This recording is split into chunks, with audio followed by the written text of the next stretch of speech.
Hello guys, this is your friend and we are back with a new fanfic. If you enjoying this fanfic then press the like button and subscribe my channel. Let's start fanfic. Which is what if Naruto fell in love with Ino and build harem with Ino Kurotsuchi and Haku, Part 1. And if you enjoy this fanfic then please press the like button and subscribe to my channel for more fanfic like this and comment for next part. And now let's start the fanfic. There he is. Get the demon. A loud shout came out in the dark stillness of the night. Men and women with torches and other tools they happened to pick up. Avenge the fourth. The target of their assault was none other than a recently turned, 6-year-old boy. He was kicked from the orphanage a year prior to this day. So far for one entire year he lived on the streets, finding alleyways and different training fields to sleep in. He scrounged trash cans and garbage dumps for anything to use as clothing or blankets. He ate whatever filth he could possibly find to keep himself from starving to death. He hoped there was a light at the end of this endless dark tunnel that his life was. Deep within this 6-year-old's mindscape, the demon was giving him directions. He was telling the boy where to go and how to get out. Naruto, being a 6-year-old, didn't really know who was giving him directions, but he just went with it. Only hoping that he could get away from it all. He suddenly came across a small stand with a sign that read, Ichiraku Ramen. The boy suddenly charged in and hid behind the counter and hugged the leg of the shop owner, Tuki. The old ramen stand owner looked down at the boy and suddenly recognized who it was. Those whisker marks were a dead giveaway. He heard of the things that his neighbors said about the boy, some of them were quite horrendous, while others were just ridiculous, but he lived in an anti-Naruto neighborhood. He didn't want to lose any customers by allowing the boy to stay hidden, so the old man was about to raise his ramen ladle to beat the child, but he saw the deep blue eyes that this little boy had. The eyes that no child should even have. His eyes showed pain and sorrow that most adults don't even experience.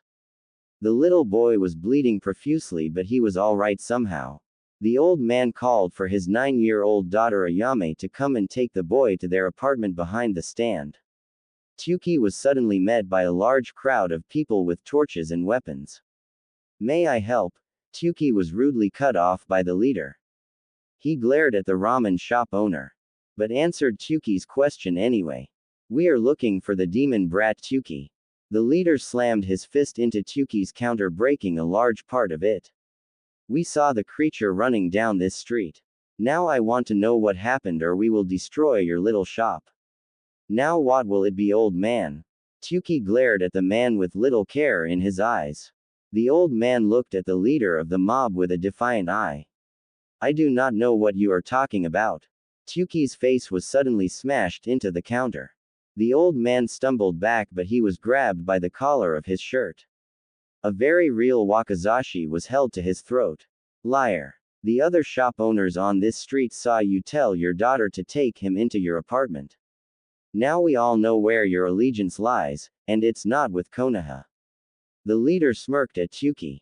I used to respect you, old man. Ransack this terrible restaurant. The mob charged in and began to break the wooden chairs and began to destroy the wooden countertops. Tuki was suddenly stabbed in the abdomen by the leader of the mob and dropped onto the floor like he was garbage.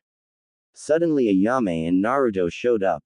Both were being held by their necks by a massive man. Time to die, demon brat. The leader was about to behead Naruto, but something unexpected happened.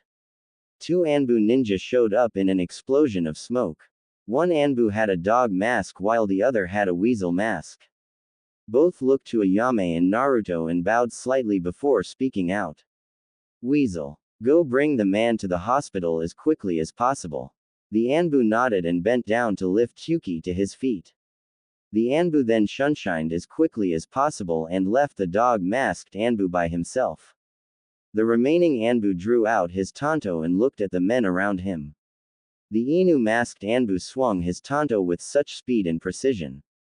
The blade cut off the large man's hands. Naruto and Ayame choked slightly before regaining their composure. The Anbu didn't even take a second look at the handless man. All of you, by order of the Hokage. You are all under arrest. 50 clones popped into existence and put binding jutsu on the assailants of the three innocent people. Yane. Naruto. The next morning, Naruto awoke in a hospital bed. The white was blinding to the young boy.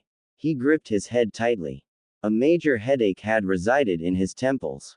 The 6-year-old sighed deeply as it finally clicked that he was in the hospital once again. He scratched his head in annoyance and blinked a few times. He yawned and looked around the room slightly hoping that someone came to his hospital room. He smiled brightly when his eyes laid upon the powerful figure known as Hiruzen Sarutobi. Naruto-kun, Hiruzen gave the boy a sad smile. Are you feeling better? Hi Gigi. Naruto said while scratching the back of his head. How am I here? 2 Anbu protected you, but by the time they finished disposing of the mob, you passed out from blood loss. Hiruzen downcast slightly. Naruto sighed. Gigi, can I ask you something? Naruto looked up at his grandfather. Anything Naruto-kun. Hiruzen replied. I want to become a shinobi. Naruto said with deep conviction. Those Anbu were powerful. I saw how those people looked at the Anbu.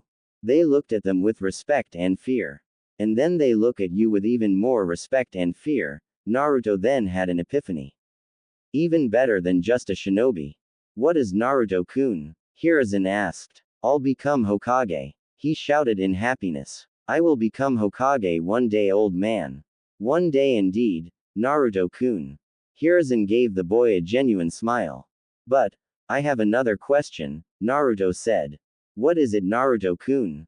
Hiruzen asked for the umpteenth time. Not that he minded. How do I go about becoming a shinobi? Naruto asked. Just yesterday, I became 6. Oh, how could I forget? Hiruzen gave the blonde child a beaming smile. By law, every eligible child must be tested for chakra reserves, and if they have enough they will be entered into the ninja academy. I wanna do that, Naruto said with his childlike happiness resurfacing. How do I do that? Naruto asked with his head tilted slightly.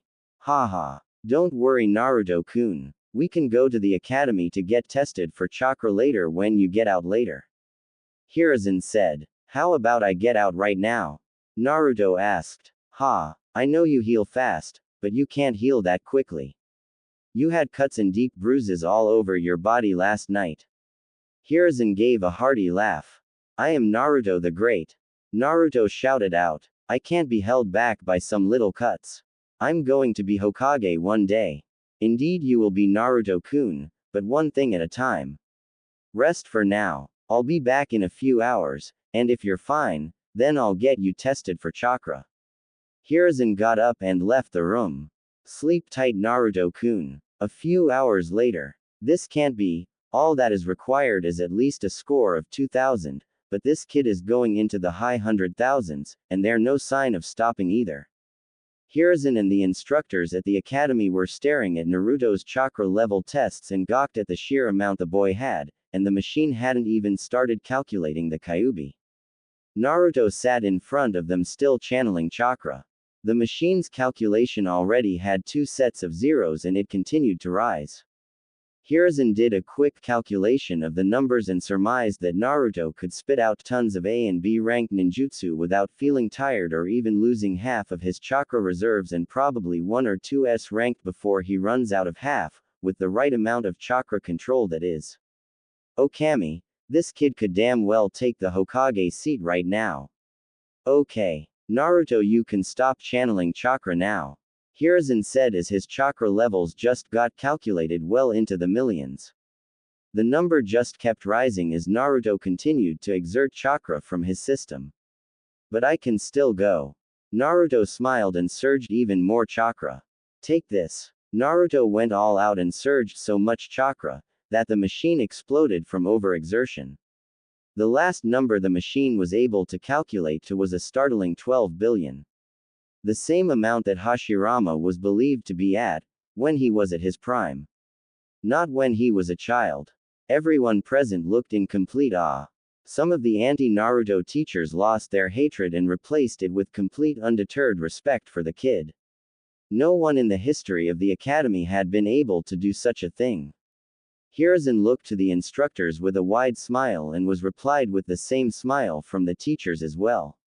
Sweet. Naruto jumped up from the ground that he was thrown to. I am totally gonna become Hokage. Calm down, Naruto. One of the teachers laughed. Sorry, Naruto said with a blush of embarrassment. Can I ask who you are? My name is Iruka Yumino. I'll be your instructor for the next 7 years. Iruka gave him a small smile. And congratulations on destroying the machine. It only cost the academy 200,000 ryo. Iruka said with a sarcastic mirth to his voice. Again, sorry. Naruto gave an embarrassed laugh. It's alright, Hiruzen said with a smile. Naruto, come on. We will go and buy supplies for you. Alright, Gigi. Naruto ran up to the Hokage's side and held a small part of his robe with his small hands.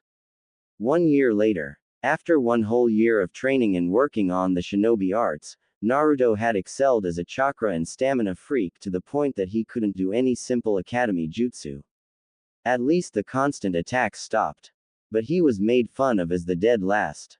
It wasn't his fault though, he just had too much chakra to control. It was like trying to stop a tsunami with a sheet of paper. Yeah, it's not going to happen. Naruto struggled so much in class. While most civilians left the boy alone once he was enrolled into the academy, but some of the instructors that Naruto had wares and screwed with the young boy's academics. But putting his school life aside, Naruto was basically a loner, except for the fact that he was friends with Choji, the resident fatass, and Shikamaru, the resident lazy. They became friends shortly after they were enrolled into the academy. Well, it was mainly because Shikamaru's father made him do it. Choji was going to become friends with Naruto either way because he was the only one that didn't make fun of him because of his weight. Naruto came to class late today and was forced to sit next to the also popular Uchiha. Naruto didn't understand what the deal was with him. In Naruto's eyes, the Uchiha was just another kid. The only difference was that he was from a more prominent and powerful clan than the others in his class. And what was up with the hairdo? Who was he trying to impress? The mother duckling in the pond outside in the playground. Naruto sighed and pulled out a seat and sat next to Sasuke. Neither of them spoke a word to each other, but the tension was there. Naruto was a lonely orphan sitting next to son of the clan head to the largest clan in Konoha. But all of that changed one fateful night. Naruto came back to the academy the next day expecting another empty day filled with nothing because the oh-so-important Uchiha was nowhere to be found, but instead, his ears were enticed by the rumor of the Uchiha massacre. Naruto's ears perked up. Sasuke was now an orphan. Naruto smiled sadly to himself. Sasuke's eyes were empty and devoid of emotion. There's someone like me now. Later that day, the blonde boy was walking on his own near the Naka River. His hands were in his pockets. He looked to a playground nearby and scowled when he saw how happy some kids were with their families. He hated being alone. Even the old man had stopped coming over to his apartment. So Naruto continued taking the scenic route towards his home until he came across a strange sight. Sasuke Uchiha was sitting on the platform jutting from the side of the river. He was staring out into the sunset but then looked up and glared at Naruto from the crest of the hill behind him. Sasuke then shut his eyes. Naruto, Sasuke called out with a weak voice instead of the one he used in class. Can I ask you something? Naruto froze and shut his eyes. He took a deep breath, contemplating whether he should walk off or go and talk to the lonely Uchiha. Naruto steeled his resolve and turned around and headed down the steps of the hill and got ready to sit next to Sasuke, who surprisingly moved over to give the boy some space. When Naruto sat down, there was a very sad silence that went off between the two of them. Naruto, do you know what it's like? Sasuke asked, breaking the silence. I mean, do you know what it's like to be alone? Sasuke asked. What do you mean, Sasuke? Naruto asked. It only happened 2 nights ago, don't you? I know it did, but I was told to seek help instead of bottling it all in. Sasuke replied. I am an orphan now, so the only plausible thought was to ask you, no offense. None taken, Naruto replied. He looked out to the small waves in the river and heaved a sigh. And yeah, I know what it's like. How do you deal with it? Sasuke asked. It's hard, but you can manage as long as you have people with you to help you through it. Naruto then went off to spill his life story. Sasuke got angry and disgusted at many of the atrocities that the villagers caused to the blonde boy next to him. And then I blew up the chakra reading machine thingy. Naruto gave a little laugh at the memory from a year ago. And then I became friends with Choji and Shika, and then here we are now. You make it sound easy, Sasuke said. It's because I was able to get all of that off of my chest. Naruto said. Now you try. Fine. Sasuke then spilled his life story. All the way to the Uchiha massacre. Then Itachi told me, there is a great darkness ahead. Be wary, little brother. And then he hit me with a Tsukuyomi, and then I woke up in a hospital the next day. Sasuke watched Naruto's reaction throughout the entire retelling of the night, and was happy that the boy got angry and felt repulsed at the same points that he himself was. Damn, Naruto looked back into the river. You actually had a family whereas I didn't. Your pain is probably worse than mine. No, Sasuke said suddenly. Naruto looked at the black-eyed boy with surprise, but started smiling when Sasuke started smiling himself. We are orphans. Our pain is the same. Naruto. Naruto perked up to the boy. Will you help me take down my brother? Sasuke asked. Damn straight, but will you help me become Hokage? Naruto asked back. Hell yeah, Sasuke said with a widening smile. Friends? Naruto asked as he held out his hand for Sasuke to take. No. Naruto's smile faltered slightly. Why not? Naruto asked, slightly hurt. We'll be something even better. Brothers. Sasuke took out a kunai. What are you? Naruto's eyes widened when Sasuke slashed his palm open with the kunai. Sasuke winced slightly. Do the same. The Uchiha ordered. Naruto drew out a kunai and dug the blade into his palm and slashed it open, drawing a large gash open into his palm.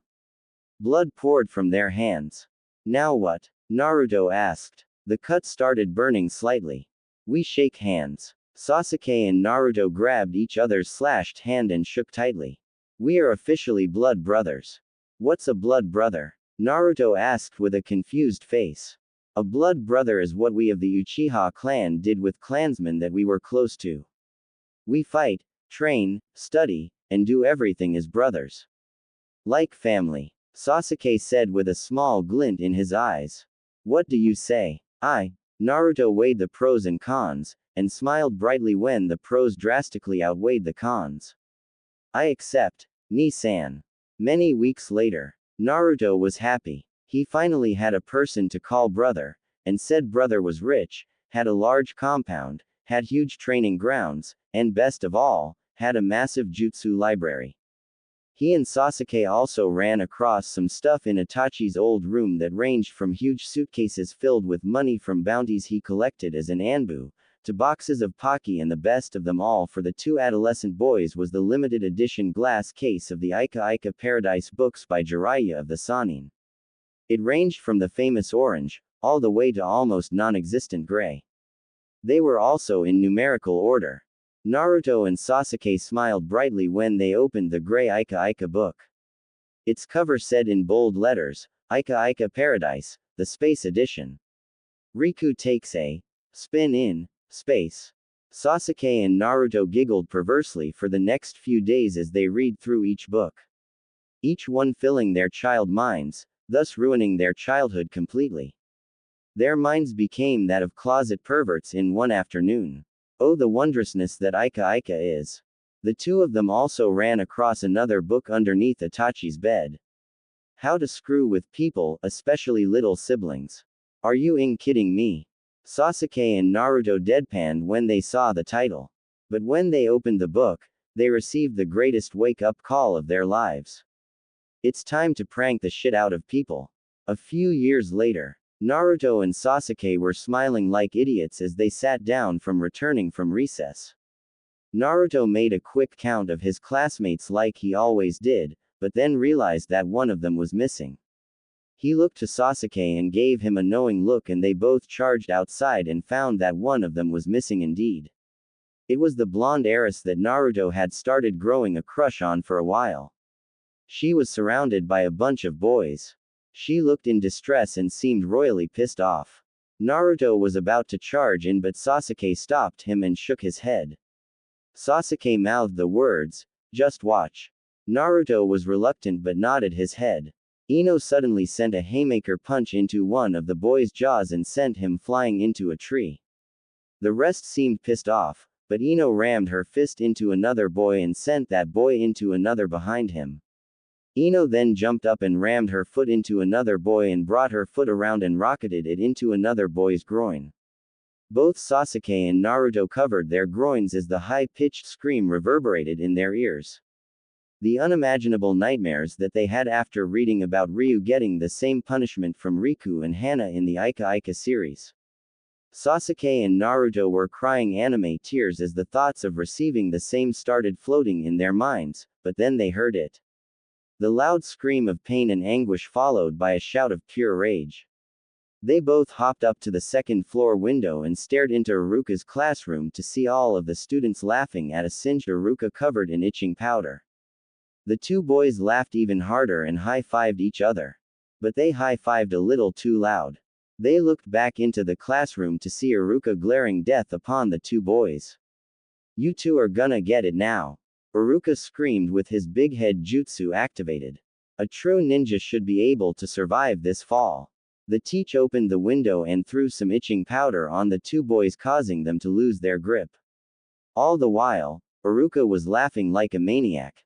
They fell while trying to relieve themselves of the itching sensation, only to fall on the two remaining bullies that surrounded Ino. She looked at the two most popular boys in her class, even though one was a genius and the other was a retard. She gave Naruto a small smile and nodded a thank you at the two and ran back into the building. She didn't even notice Iruka's big head jutsu still activated with him still laughing like a psychopath. Sasuke then looked to Naruto. "Think it's time to go ahead with stage 2. Naruto then nodded his head with a devious smile on his face. Kai. Suddenly a weak explosive tag attached to a desk behind Iruka went off and sent him flying out of the classroom window and into the pond in the playground. After he splashed about, he found the two pranksters and picked them up by their collars and scowled deeply at his star student and his worst. Another year goes by. "Sasuke ni?" Naruto asked. "Do you think I have a chance with Ino?" The boy asked his brother. Maybe not." Sasuke sighed. "Out of all of the annoying girls in this class, I'd probably date Sakura." Sakura. Naruto choked on his spit. "Why? She's the loudest one." Naruto growled the last part. I know. But she has potential. I have a really good feeling that she could be the one." "Yeah, and I'll be a dolphin." Naruto sighed and looked to the front door. He took a deep breath and faced the front of the class. Ino then walked in with her popular strut like she did since the new year started. Naruto didn't really like it, but who was he to judge? He sighed and sat back waiting for the inevitable trigger of their prank. Shikamaru and Choji walked into the classroom and sat in front of the two boys and smiled brightly when Sasuke filled them in on what they had done. Then it happened. Iruka walked into the classroom with a cautious pace. He eyed the floor, ceiling and even eyed the desks. Turns out that Sasuke and Naruto were trying to break their previous record of 17 pranks in 1 week and they were already at 17. All they needed was one more and their record was broken, and today was the last day of the school week. Iruka took a deep breath and eyed the four boys who were smiling like mad scientists. He nervously trekked from the door to his desk. The moment he moved his seat over for him to sit, he went up in a pillar of flames.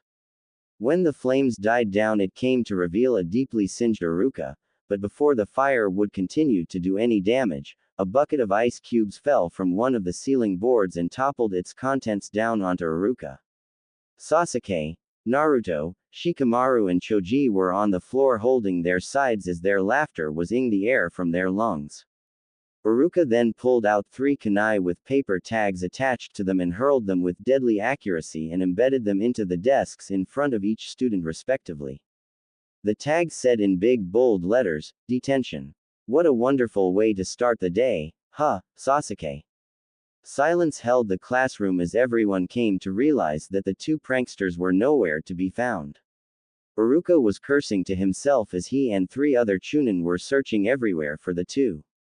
Uruka was covered in pink paint and the 3 Chunin accompanying him were drenched in ice-cold water filled with baby squids. 2 of the Chunin had tentacle marks on their cheeks and hands. "I swear when I find those 2, one of the Chunin growled. "I know how you feel." Uruka growled as well, but up above them, hidden by the ceiling boards was a black-haired Uchiha and a blonde-haired Uzumaki. They were snickering to the point that they were near hyperventilation.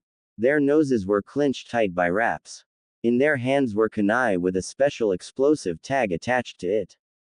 The seal kanji of course said explode, but its contents were different. Prongs were in different places and there were at least 2 different levels of prongs drawn into the seal matrix. It was a stink bomb. A few weeks back, the 2 boys were reading through Itachi's book, How to Screw with People, especially Little Siblings, and the intermediate pranks ranged from nailing filing cabinets shut to stink bombs. They already had the harmless explosion, flame pillar followed by ice wash, and they also had the paint traps. Now they were taking it to the next level. Sasuke ni, since you have higher skill in shuriken jutsu, you may have the honor of filling out class with the smell of shit. Naruto gave a silent laugh afterwards. Indeed Naruto. Now watch the wonder of stink ensue. Sasuke spun the kunai in his hand before motioning Naruto to move the ceiling board. They were given full view of the Chunin search party and worried students. This was the first time that they pushed aside collateral damage all for the sake of a prank. Take this. Sasuke hurled the kunai down and impacted the blade into the Shikamaru's desk. When the kunai's tag started sizzling, Shikamaru awoke with wide eyes. He shot a hand to his mouth recognizing the seal matrix and ducked under his desk. Boom. Green gas spread throughout the room, entering everyone's noses. The academy students were on the ground screaming in pain and the Chunin were on the floor covering their noses as tears formed at the corner of their eyes. They were screaming in pain. The horrid smell was too much to take. Even Sasuke and Naruto had underestimated the power of the stench. When they opened their mouths to laugh at the misfortune of their classmates, the smell had found a path into their mouths. The instant disgust they felt caused them to remove their hands from their noses, allowing even more of the smell into their bodies. Naruto and Sasuke started choking on the smell, causing them to fall through the hole in the ceiling and land onto Shikamaru's desk, right at ground zero of the gas attack. After an hour, the gas had dissipated, but everyone was on the ground and groaning in pain. Tears were pouring from Naruto and Sasuke's eyes as they had taken the brunt of their own prank. Even though they were severely wounded, they were able to communicate. So how many pranks have backfired on us? Sasuke asked. His body was so numb that he didn't even move his head to look at Naruto. That would be prank number 15 that backfired on us, Naruto ed out. His eyes were dry and his nose was on fire. His mouth was parched, and his throat was rough. He wanted to throw up, but there was nothing in his stomach, for he had already thrown up from the stink bomb. Or stink tag, whatever you want to call it. Once the rest of the class recuperated from the horrifying experience of being in the middle of a gaseous form of a shitstorm, they looked at the 2 pranksters and glared at them, sending as much killer intent at them, causing the 2 to shrink even smaller than what they were. The 2 of them stared in complete fear of what was to come because what they had done. Uruka and another Chunin grabbed the 2 boys by the scruff of their necks. More specifically, their collars. The 2 boys were still too numb to even engage with conversation with one another. 3 weeks later, after their last prank, Naruto and Sasuke promised to themselves that they would no longer commit pranks of that scale in such a small room. It even got to the point that they weren't even going to commit pranks again. But then again, that was a prank too. You will never know what their plans are, unless they let you, because that means that you would have been extremely close to them to be let in on the prank. Or that was just for the sake of misleading potential targets of the pranking. In the meantime, since pranking was out of the question, Naruto and Sasuke started revamping their training with elements and such in the Uchiha training ground. Sasuke's known affinity was fire, but that was it so far. Naruto's affinity was wind so far as well. Sasuke had mastered the Gokaku no Jutsu, the Hausenka no Jutsu, and was showed promise in Kenjutsu. He was also extremely proficient in Shuriken Jutsu and Taijutsu. Naruto showed great promise. He had almost infinite chakra reserves, which meant that he could practically drool out A and B rank ninjutsu without any problem. Naruto was also a stamina freak and was able to go on for hours without breaking a sweat. Naruto may not have had the genius skill that his Uchiha counterpart did, but he was determined. Naruto worked his off to master other jutsus within the Uchiha library. During his search, he and Sasuke stumbled upon a wind jutsu. It was easily an A-rank ninjutsu. The Kazejana no Jutsu. The wind scythe technique. Naruto and Sasuke studied the effects and how to do it. The two of them dashed out of the library and toppled over each other in the training ground. Naruto quickly sped through the required hand seals and took a deep breath. Naruto spit out a large cloud of black ash. He felt his chakra sharpen each breath that trailed out of his mouth.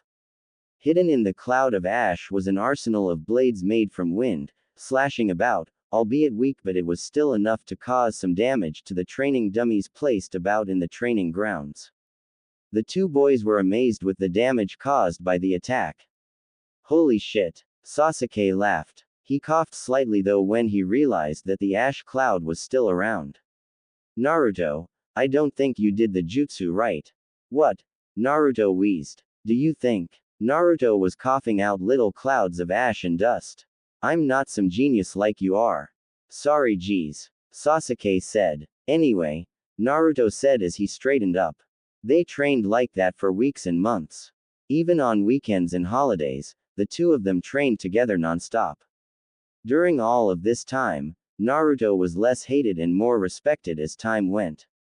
People started to see him as a person since the last loyal Uchiha was willing to hang out with him. There were still those who hated the poor boy. In the Hokage's office, Danzo, what are you doing here? Hiruzen asked with a slight sigh hidden in his voice. I have a report for you. The old war hawk said as he took a seat in front of the Hokage. Report from where, Danzo? Hiruzen said as he made a quick motion of his wrists. Suddenly, 4 Anbu came into existence and left just as quickly. The Hokage then sped through hand seals and focused up a silencing seal all across the room's different openings, windows and the door. Creases in the walls, and corners of the walls. Here, Danzo took out a large map of the Land of Lightning and rolled it out and spread it open for Hiruzen. My agents have given me a report from Hirayu-gai in the Land of Lightning. Danzo took out another map and spread it to reveal the entire city. Home to nearly 10 million people, the second largest city in the entire shinobi world, is also home to many crime syndicates that are ripe for manipulation. Hiruzen narrowed his eyes. These criminals are just a means to an end. I am not saying that we endorse what they are doing, but instead we, how do I say this, exploit what we have been given. Danzo gave the faintest sign of a smile. If you allow me to train more recruits for the root program, we can have a perfect information source in the Land of Lightning, and also we'll have a perfect bridge between us and the criminal underworld. Hiruzen looked up when Danzo leaned in. We could locate Orochimaru. Many weeks later. Naruto. Sasuke said flatly. But the duck-haired boy received no reply. Naruto. Still no reply. Dobi. Sasuke slammed his hands onto the desk he shared with the blonde. Oh, Naruto said as he snapped his head over to look at Sasuke.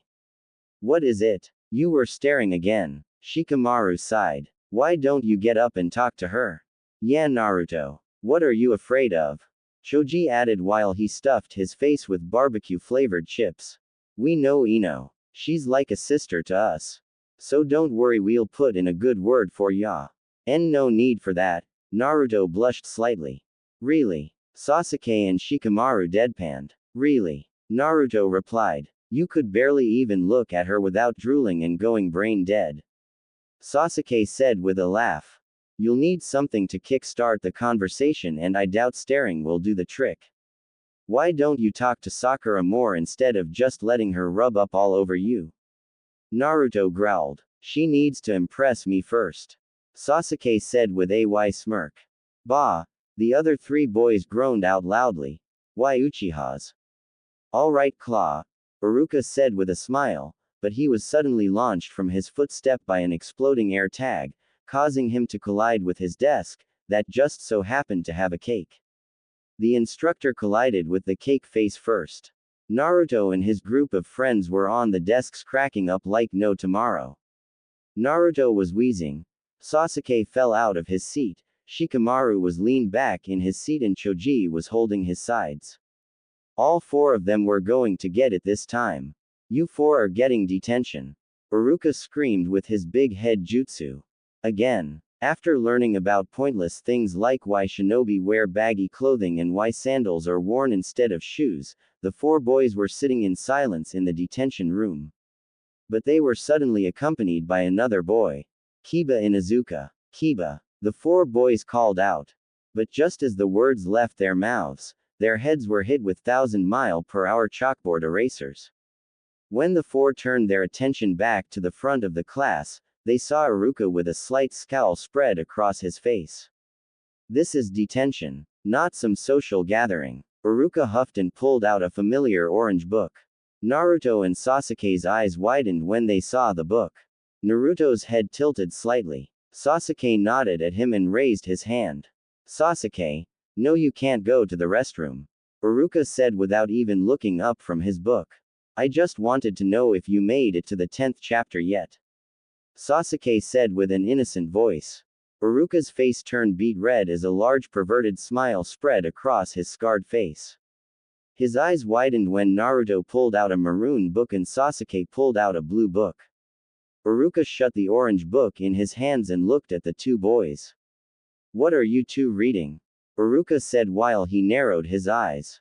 Lost at Sea Edition. Sasuke said. Lost Island Edition. Naruto replied without looking up. Of what book series? Iruka asked. Ika Ika Paradise. The two boys said at the same time. Iruka was about to reprimand them, but then Shikamaru, Choji and Kiba took out similar books. Space Edition. Kiba said with a small smirk. His book was gray. Beach Edition. Shikamaru said as he took out a box of tissues. His book was tan. Camping Edition. Choji said. But he was replied with balls of paper being thrown at him by his classmates, but he was surprised to see Iruka throwing paper as well. His green book was dropped from his hands. You're not cool enough, Iruka said with a scowl on his face. That was the lamest addition to the series. Kiba added with a disgusted tone. Come on Choji. Here. The Desert Edition. Sasuke said as he tossed the boy a brown book. Hana and Riku. Let's just say, things get sandy, if you know what I mean. No, I don't know what you mean. Choji replied. Smack. Every male present in the room facepalmed. Sasuke sighed deeply and looked at Choji with a straight face. He reached back into his bag and pulled out the original Ika Ika book and handed it to the plump boy and took back the Desert Edition. Read the first one before you read any other, spoilers you know. Sasuke whispered and went back to his seat to continue reading the Lost at Sea edition. A few hours and various perverse giggling fits later. The perverts of the detention room got so caught up in what they were reading that they didn't notice the sun going down in the distance. They became so engrossed with what they were reading that they didn't get out of detention until it was 9 at night. Iruka knew he was going to get a mouthful from his boss. Alright, you guys, remember, the graduation exam is tomorrow. Get some rest and train extra if you want to. And thank you guys for a finally quiet detention. Iruka finished with a laugh. I never knew that those kids were into the Ika Ika series. My question though, is how did they get their hands on it? Naruto waved his friends goodbye and headed home to his run-down apartment in the bad side of the village. He sighed and walked quietly. His hands were in his pockets and his mind was elsewhere. He popped his neck and continued to walk at a calm pace, even though gangs were out at this time of the night. Naruto could smell the lingering scent of smoke and marijuana. He clenched his teeth and fists and continued forward to avoid any unwanted attention. He could hear footsteps coming from behind. He quickened his pace. They kept getting louder. Naruto walked past a lamp post and saw 8 shadows right behind him. He sped through hand seals and ran ahead to get some distance from his would-be attackers. He somersaulted and spun around on one foot to face his targets. When he went through the final hand seal, he took a deep breath and spit out a large cloud of ash towards the gang of delinquents following him. Fuden. Kazejana no Jutsu. The boy shouted out as the ash continued to shoot from his lungs. 1 was armed with a baseball bat, 3 were armed with brass knuckles, 2 were armed with knives, and the last 2 had lead pipes in their hands. Once the ash cloud washed over them, they started laughing. But it was cut short once the wind blades started flying through the ash cloud. Naruto took off running into the night, not even looking back once at the people he might have killed. He took to the roofs, mentally berating himself for not taking it in the first place. He made it to his apartment in no time and charged for his room and charged in and slammed the door shut. He locked all 30 locks and shut the windows. He charged for his bed and collapsed. That was too close. The next day, Naruto and Sasuke met at Ichiraku ramen stand. Well, Sasuke met Naruto while Naruto used up all of his money on breakfast. Naruto had finished downing his 15th bowl and smiled at the 2 chefs. "Thank you, Gigi, Ayame ne-chan." Naruto shouted in excitement. "You two are the best." Naruto lifted his final bowl and slurped the ramen broth clean from its container. Naruto reached out and grabbed Sasuke's wallet and pulled out 2,000 Ryo notes and slammed them on the counter and headed out towards the academy. "I swear you're an idiot." Sasuke growled, slightly breaking the comfortable silence.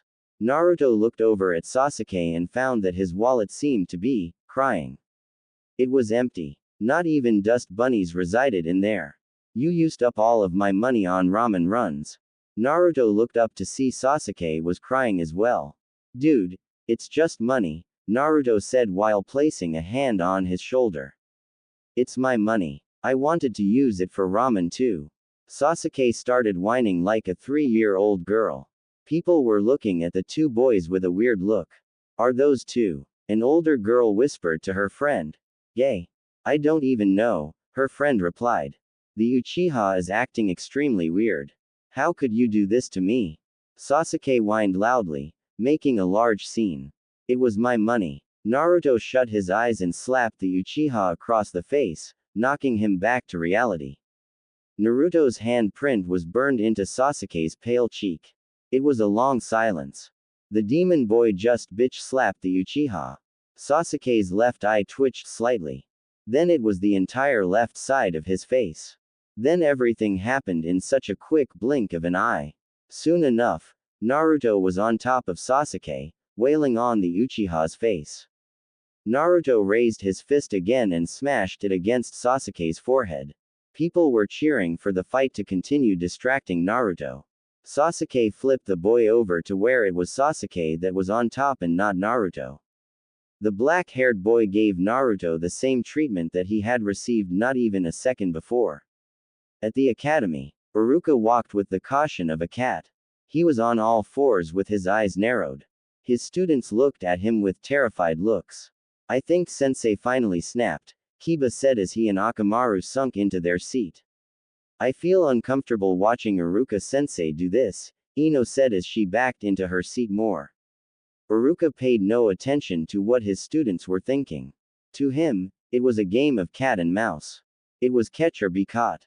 He was tired of being caught in their pranks. He didn't care if he had bonded with the 2 boys the night before over literary porn. Those 2 were devious children waiting to strike. Like the way shinobi should be. Suddenly, the classroom door shot open and in walked 3 people. 1 Chunin and 2 extremely beat-up academy students. Naruto's right eye was swollen and his jumpsuit jacket was matted and torn up. He was holding it with his right hand, revealing the muscles he kept hidden, causing many girls to gasp and blush. Sasuke's left cheek was purple and black, and his shirt was ripped open in some parts, revealing muscles in certain areas. Blood was on both of the boys' clothing. They limped over to their desks, but didn't sit down. The Chunin walked down to the front of the class and gave everyone a smile, but gave a hidden scowl to Naruto. The Chunin was named Mizuki. Alright, Naruto, Sasuke. Take your seats, Iruka said from his position on the ground. Why yeah, Naruto hissed in pain. We'd rather not, Sasuke finished. The two of them were leaning on the backs of their seats. We got in a little scuffle with one another on the way here. Boys. Ino huffed and shook her head. Every girl did. Alright, do you two need to go to the nurse? Iruka asked. Nah, no thanks. We wouldn't miss the test for the world. Sasuke said with a small smile. We both still have chakra. Alright, then let's get this test started. Iruka said. Sasuke, come down. The boy limped down the steps and stood in front of his sensei with a look of painful confidence. Sasuke winced slightly but kept a straight face. Alright, do a transformation technique, Iruka said as he looked up from his clipboard. Sasuke shakily brought up the ram seal and channeled chakra, transforming into another Iruka. After the instructors made a quick overview of the henge, they nodded and put their marks onto their clipboards. Sasuke then proceeded to dispel the jutsu and reverted back to his normal self. Very good, Sasuke. As expected. Now on to the kawarimi. Mizuki said. Sasuke nodded his head and replaced himself with Naruto. The blonde plopped onto the ground while Sasuke was seated in Naruto's seat. Naruto struggled to get up. Sasuke then replaced with Naruto once again, but Naruto was now on the desk with his butt up in the air, only a couple of inches away from Ino's red face. Sasuke giggled slightly and turned his attention back to his teachers. Funny, Iruka said in between giggles. Anyway, on to the final part of the test. The bunshin. Suddenly all pain was forgotten for both Naruto and Sasuke. Oh, Sasuke said in his mind. Single quote comma dot single quote. Naruto groaned in his mind. His chakra control was only good enough for henge and the kawarimi, but there wouldn't be enough chakra control in the world for him to do a simple bunshin. Sasuke looked back to Naruto and gave a slight frown. He nodded his head anyway and formed the ram hand seal and focused enough chakra to create a movable bunshin. The clone turned and winked at the resident pink-haired banshee before dispelling, causing a massive uproar of fangirls. Naruto took out earplugs and stuffed his ears with them. He glared at Sasuke as he walked up the steps with a smug look on his face. Alright, up next is. A few people later, it was Naruto's turn. He walked up to the front and dived right into it without needing Iruka's instruction. Naruto instantly transformed into the fourth Hokage. He smiled at Iruka and dispelled the jutsu, wanting to get the test over as quickly as possible. Iruka was about to open his mouth to tell him to get the next jutsu ready, but Naruto beat him to the punchline first. Naruto switched with Iruka, and switched with a log outside and then switched with Iruka from outside and reappeared back inside in his previous spot. Mizuki was slack-jawed and almost dropped his clipboard. Hell, the entire class was slack-jawed. Ino especially was. Interesting, Ino thought with a small blush and the faintest form of a smile. Now, Mizuki said with a small smile. For the bunshin. Naruto took a deep breath and sighed deeply. He stretched and threw up the ram hand seal and started forcing chakra out of his body in tsunamis. As expected, Naruto used at least 500% more than the required amount of chakra to perform the bunshin jutsu perfectly. Ino tilted her head slightly and shrugged. Pop, I'm sorry Naruto, but you fail this test. Mizuki said just as Iruka entered the classroom. He sighed when he saw the bunshin that Naruto created. The poor boy collapsed onto the floor. He was breathing hard and looked exhausted. It was a loopy, gray and dead bunshin. Its arms were like floating noodles, and its head was flat. Its left eye was in its ear and its right eye was in its forehead, giving the already appalling clone a more grotesque look. One of Naruto's classmates threw up after looking at the clone. "It's okay, Naruto. We'll find a way to get you to pass," Sasuke said as he wrapped Naruto's arm over his back. After class, Naruto sat on his swing with Sasuke leaning against the tree that the swing hung from. Naruto was brooding much like how Sasuke used to. He had failed the graduation exam again. What more could he do? Naruto took a deep breath and sighed for the umpteenth time that day. No, that hour. Naruto was depressed, and no matter how hard Sasuke tried to cheer Naruto up, nothing would work. Even Kiba, Shikamaru and Choji tried too, but nothing worked. "Yo, Naruto. I'm going home now. Be safe, bro, and good luck," Sasuke said with a frown. Once everyone left the courtyard of the academy, Naruto was suddenly approached by the white-haired instructor from his class. "Naruto." The Chunin called out. Hi, Mizuki-sensei." Naruto asked. "I have a proposition for you." Naruto's ears perked up at this. "What kind of proposition?" Naruto asked. "Somewhere in the forest surrounding Konoha." Naruto was staring intently at the scroll in front of him. It was fairly easy to get, seeing as how all he had to do was go off into his Warok no Jutsu state. Naruto mentally facepalmed when he realized how many perverts were in his village. He shook his head and yawned. He threw up a cross-hand seal and focused chakra through the seal. Suddenly a few pops could be heard going off next to Naruto. They all looked at Naruto with aloof expressions. One reached out and tapped Naruto's arm, snapping him from his surprised state at perfect clones.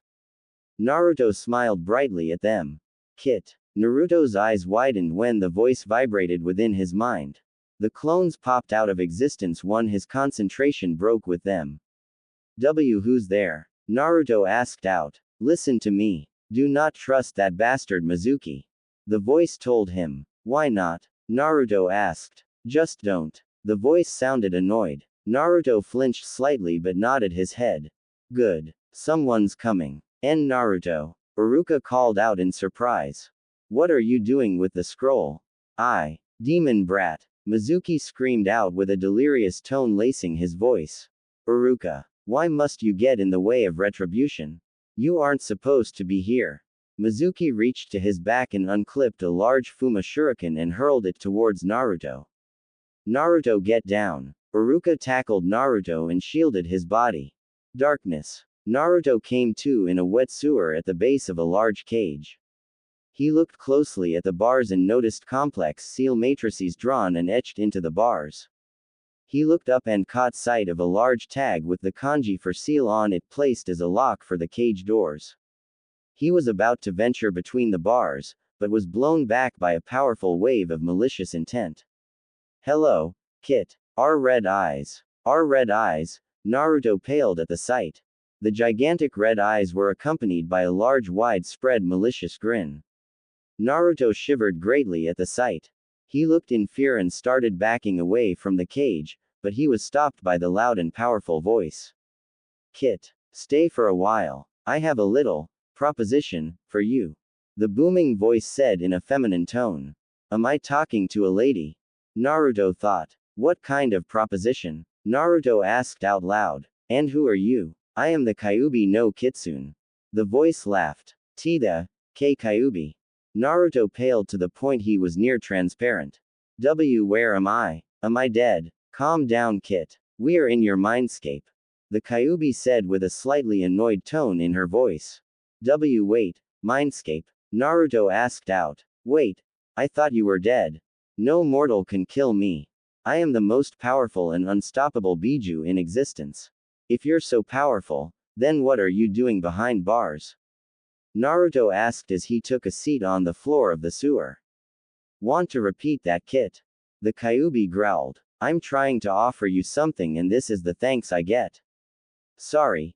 Anyway, what's this deal thing?" Naruto asked while scratching the back of his neck. "It is a simple power. It's a Kekkei Genkei of sorts," the Kyuubi said. "A Kekkei Genkei?" Naruto asked. "Oh, like the Sharingan." Naruto smiled brightly. "Precisely." Naruto nodded his head. So what do I have to do? Naruto asked. Loosen the seal on the cage. The Kyuubi said without hesitation. What? Naruto choked. You'll break free if I do that. Not if you loosen it just a little bit. The Kyuubi said in a slightly annoyed tone. But, how do I know if you're just screwing with me? Naruto shouted. Hey. The Kyuubi said. Stop your shouting. It's getting annoying. Sorry. Naruto said. Why are you giving me power? What's in it for you? All I want is for you to change how it looks in here, and a little extra as well. Kyuubi smiled at Naruto. What is this extra? Naruto asked. I'll tell your little adolescent mind what it is after you loosen the seal. The Kyuubi said, hoping that Naruto wouldn't ask any more questions for the time being. Fine. Naruto said after a 10-minute silence. It better be worth it. Don't worry, kid. It'll be very worth it. The Kyuubi smiled brightly once Naruto came close to the gate. A large vortex shot up and raised the boy up to the seal. He got a little nervous and reached out for the tag. The Kyuubi gave the little boy a reassuring nod. Naruto nodded back and placed his hand on the seal and proceeded to tear off the seal. But before he could continue, a hand sped in and tossed the young boy off of the water vortex and down onto the floor of the sewer. The young boy looked up to see the silhouette of a tall blonde-haired man. But what really got Naruto was what the man was wearing. A white haori with the kanji for 4th Hokage stitched down the back. Why Yondaime H Hokage? Naruto gasped. It's nice to see you again, son.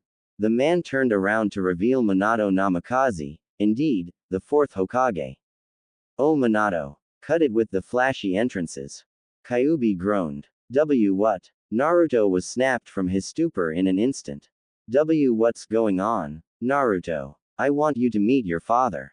Minato Namikaze. The 4th Hokage. In other words, the one who put me here.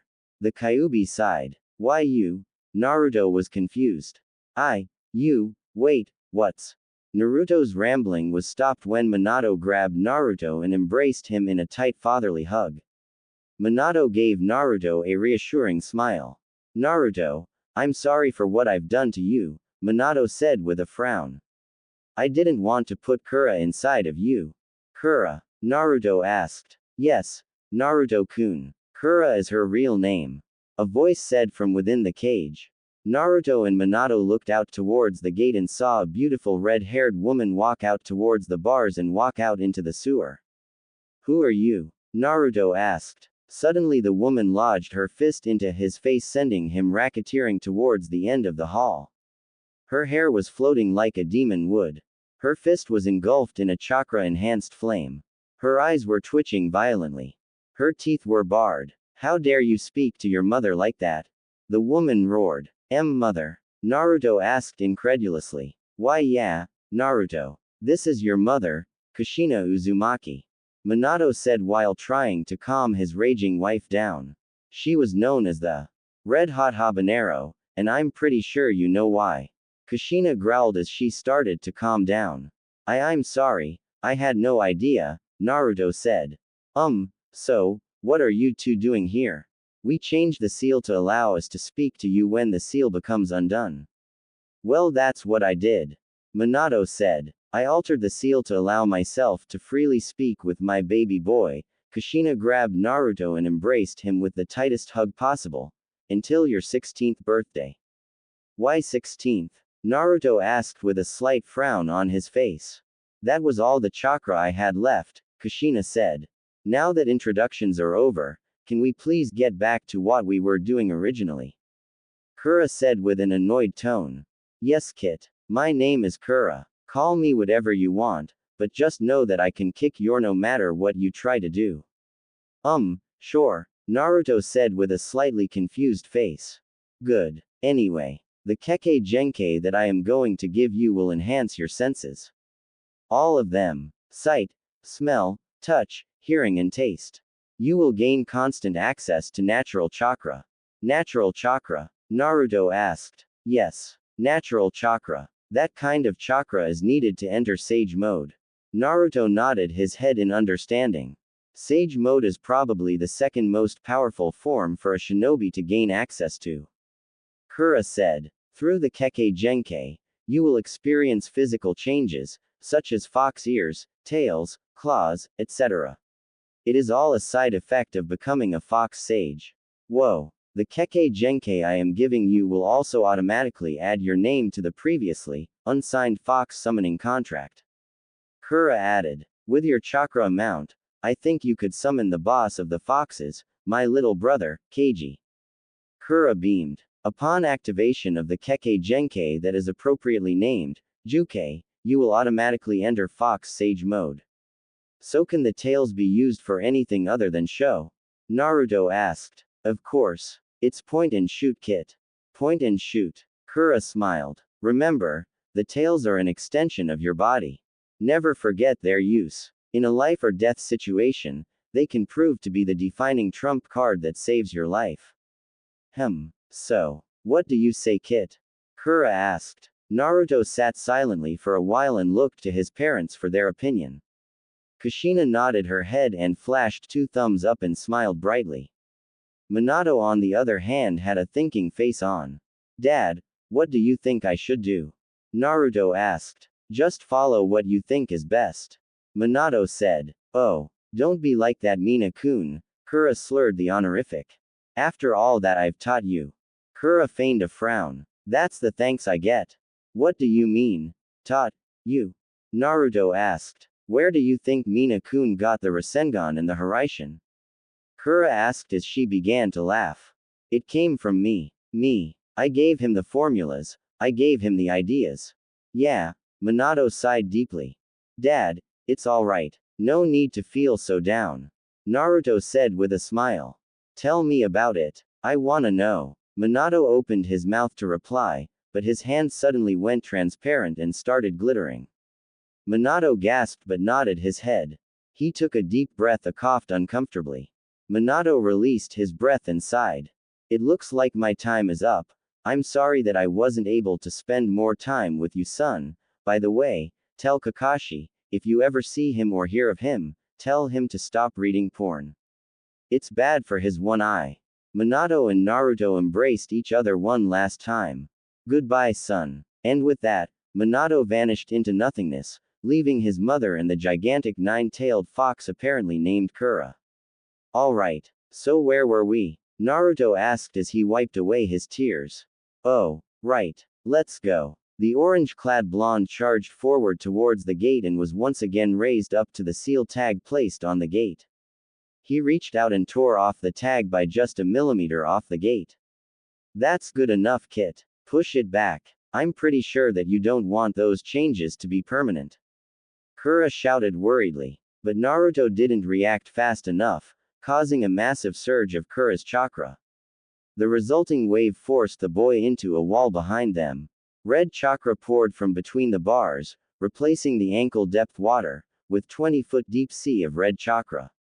Naruto felt like he was melting. The red chakra was flowing out in tsunamis from the biju behind the bars. Naruto was literally swimming in red chakra. He focused some of his normal chakra and widened his eyes when he saw the distraught looks on both his biju and mother. Push the tag back into place. Kura screamed. Any more and you'll make the changes permanent. Read author's note at the end to get a better understanding of this ability. Naruto started swimming towards the gate, but too much chakra was flowing out and the powerful current kept pushing him back. Naruto felt weighed down. His muscles were on fire as the demonic red chakra seeped into his body through his pores. At the molecular level, the chakra was changing it, giving Naruto a more demonic feral look, but he continued to swim towards the tag. God damn it! Naruto growled as his canine teeth extended. His hair became wilder. Soon enough, the once blonde hair started gaining strands of red hair. For some strange reason, his eyes still stayed blue. Naruto's fingernails extended to that of an Inuzuka's. Naruto didn't care though, nor did he notice.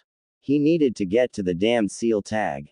After a few moments of swimming against the current, Naruto finally reached the bars and slammed his palm against the seal tag, effectively shutting off the flow of Kura's chakra. Naruto floated out onto the surface of the sea of chakra. Slowly but surely, the chakra was edged into his body. Changes were made instantly. His whiskers were darker, and his eyes were deep purple instead of blue. Naruto's pupils were slits instead of circles. Kushi-chan, being in the presence of a large amount of my chakra made the genes of his father turn recessive and brought out the inner Uzumaki, hence the red hair. Kura sighed in defeat. But here is the bad news, Naruto, sigh way too much chakra flowed out. So that means, Kushina gasped. His Juke will be eternally activated. Kura said. In the real world, Naruto get down. Iruka protected the young boy from the large Fuma shuriken. Splash. Iruka groaned in pain as the blade dug into his spine. Iruka wasn't about to give Mizuki the satisfaction of him screaming in pain. Iruka gritted his teeth and clenched his fists. Naruto passed out below him, but suddenly, a massive blast of red chakra shot the instructor off of Naruto and sent him flying into a tree. The man was barely conscious, but woke up when he heard the shout. Mizuki was about to reach for his second shuriken. Taju Kage Bunshin no Jutsu. The shout was demonic and feral. Iruka's eyes widened when he laid his eyes upon a red-headed Naruto. Mizuki was grabbed by a furry blood-red fox tail and thrown to the ground. Upon colliding with the forest floor, the hundreds of Naruto clones pounced upon the downed Chunin and proceeded to maul and mutilate the Chunin. No one hurts those precious to me. Naruto howled as he forced his claws into Mizuki's skull, tearing open the cranium. All around his clones wailed on the Chunin, to the point that after a few minutes, the entire forest was painted crimson. Pieces that once made Mizuki, were thrown about in different parts of the forest. His left eye would be with his right foot, while his right eye could be with a part of his heart in tree. Naruto left nothing of Mizuki. Once he finished cleaning up the trash, Naruto shut his eyes and let his 9 tails flow softly in the waves of wind flowing throughout Konoha. His purple eyes glowing maliciously in the moonlit night. He was covered in a red aura of chakra. Next to him were his clones resting. Naruto clapped his hands together and all of the clones dispelled, filling his mind with their memories and other such experiences. Naruto felt lightheaded. He lost his footing and collapsed onto the ground. The next morning, Naruto awoke with an extremely powerful headache. Much like the one he had the next morning after trying sake at the Uchiha compound a year ago. Naruto gripped his head in a failed attempt to calm the pounding pain radiating from his temples. He stretched his arms and soon enough his tails joined in. Wait, tails? Naruto's eyes went wide as plates as he reached down and held the one of the 9 furry tails coming from his. What the? Hey, Naruto. Watch your language. A rather terrifying feminine voice reverberated from within his mind. Ka-chan? Naruto asked. Who else would it be? Kushina replied. Naruto's mind went soft as a large smile spread across his face.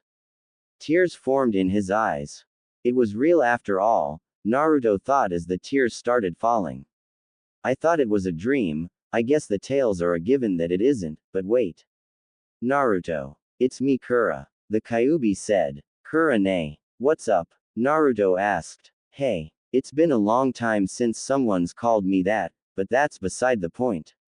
Kura said. What is important, is the fact that because of the fact that you were submerged in 20 feet of my chakra for nearly 20 minutes in your mindscape, the Juke is now permanent. Oh, Naruto downcast. There's no way of tuning it off as there. Sadly, there isn't. Adding more of my chakra will probably turn you into a demon, and taking out my chakra will kill you. You're stuck with it, Kit. Kura sighed. Oh well, at least I look awesome. Wait, I have red hair. Naruto was surprised. Naruto raised a mirror on his bedside table and examined his facial features. His hair had gotten longer, much like what his father's hairdo was. His eyes were calmer and purple. His circular pupil was slitted, looking a lot like the Kyuubi's eyes. He smiled and shut his mouth instantly when he saw how sharp his canines were. His whiskers were pretty thick too. He turned his head and found 2 fox ears, instead of his normal human ears. Holy shit, Naruto gasped. Wait, what's with my voice? Naruto shrugged and continued examining his new body. He also seemed taller. Once he gets measured, he'll find that he is actually 2 inches taller than what he previously was. He smiled and flashed his teeth. After a long silence, he realized that he felt a strong presence with the surrounding area. He could sense people's chakra, emotions and auras.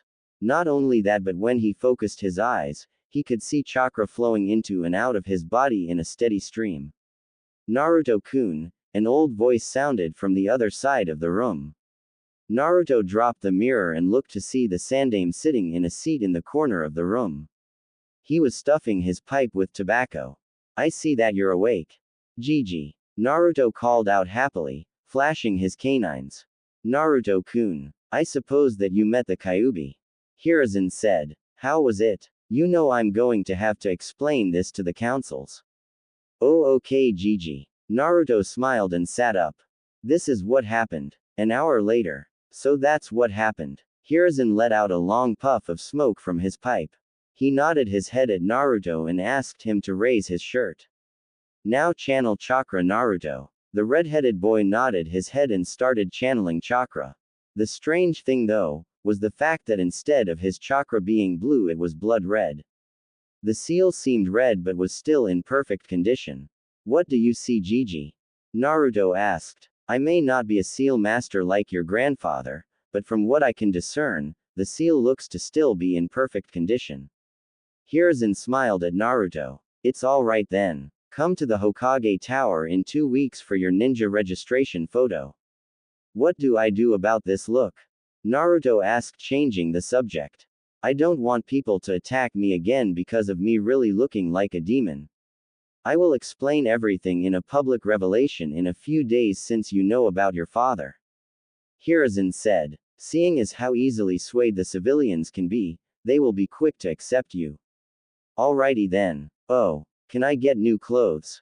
Naruto asked. A week later. Naruto had explained the situation to his 4 closest friends, Shikamaru, Choji, Kiba and Sasuke.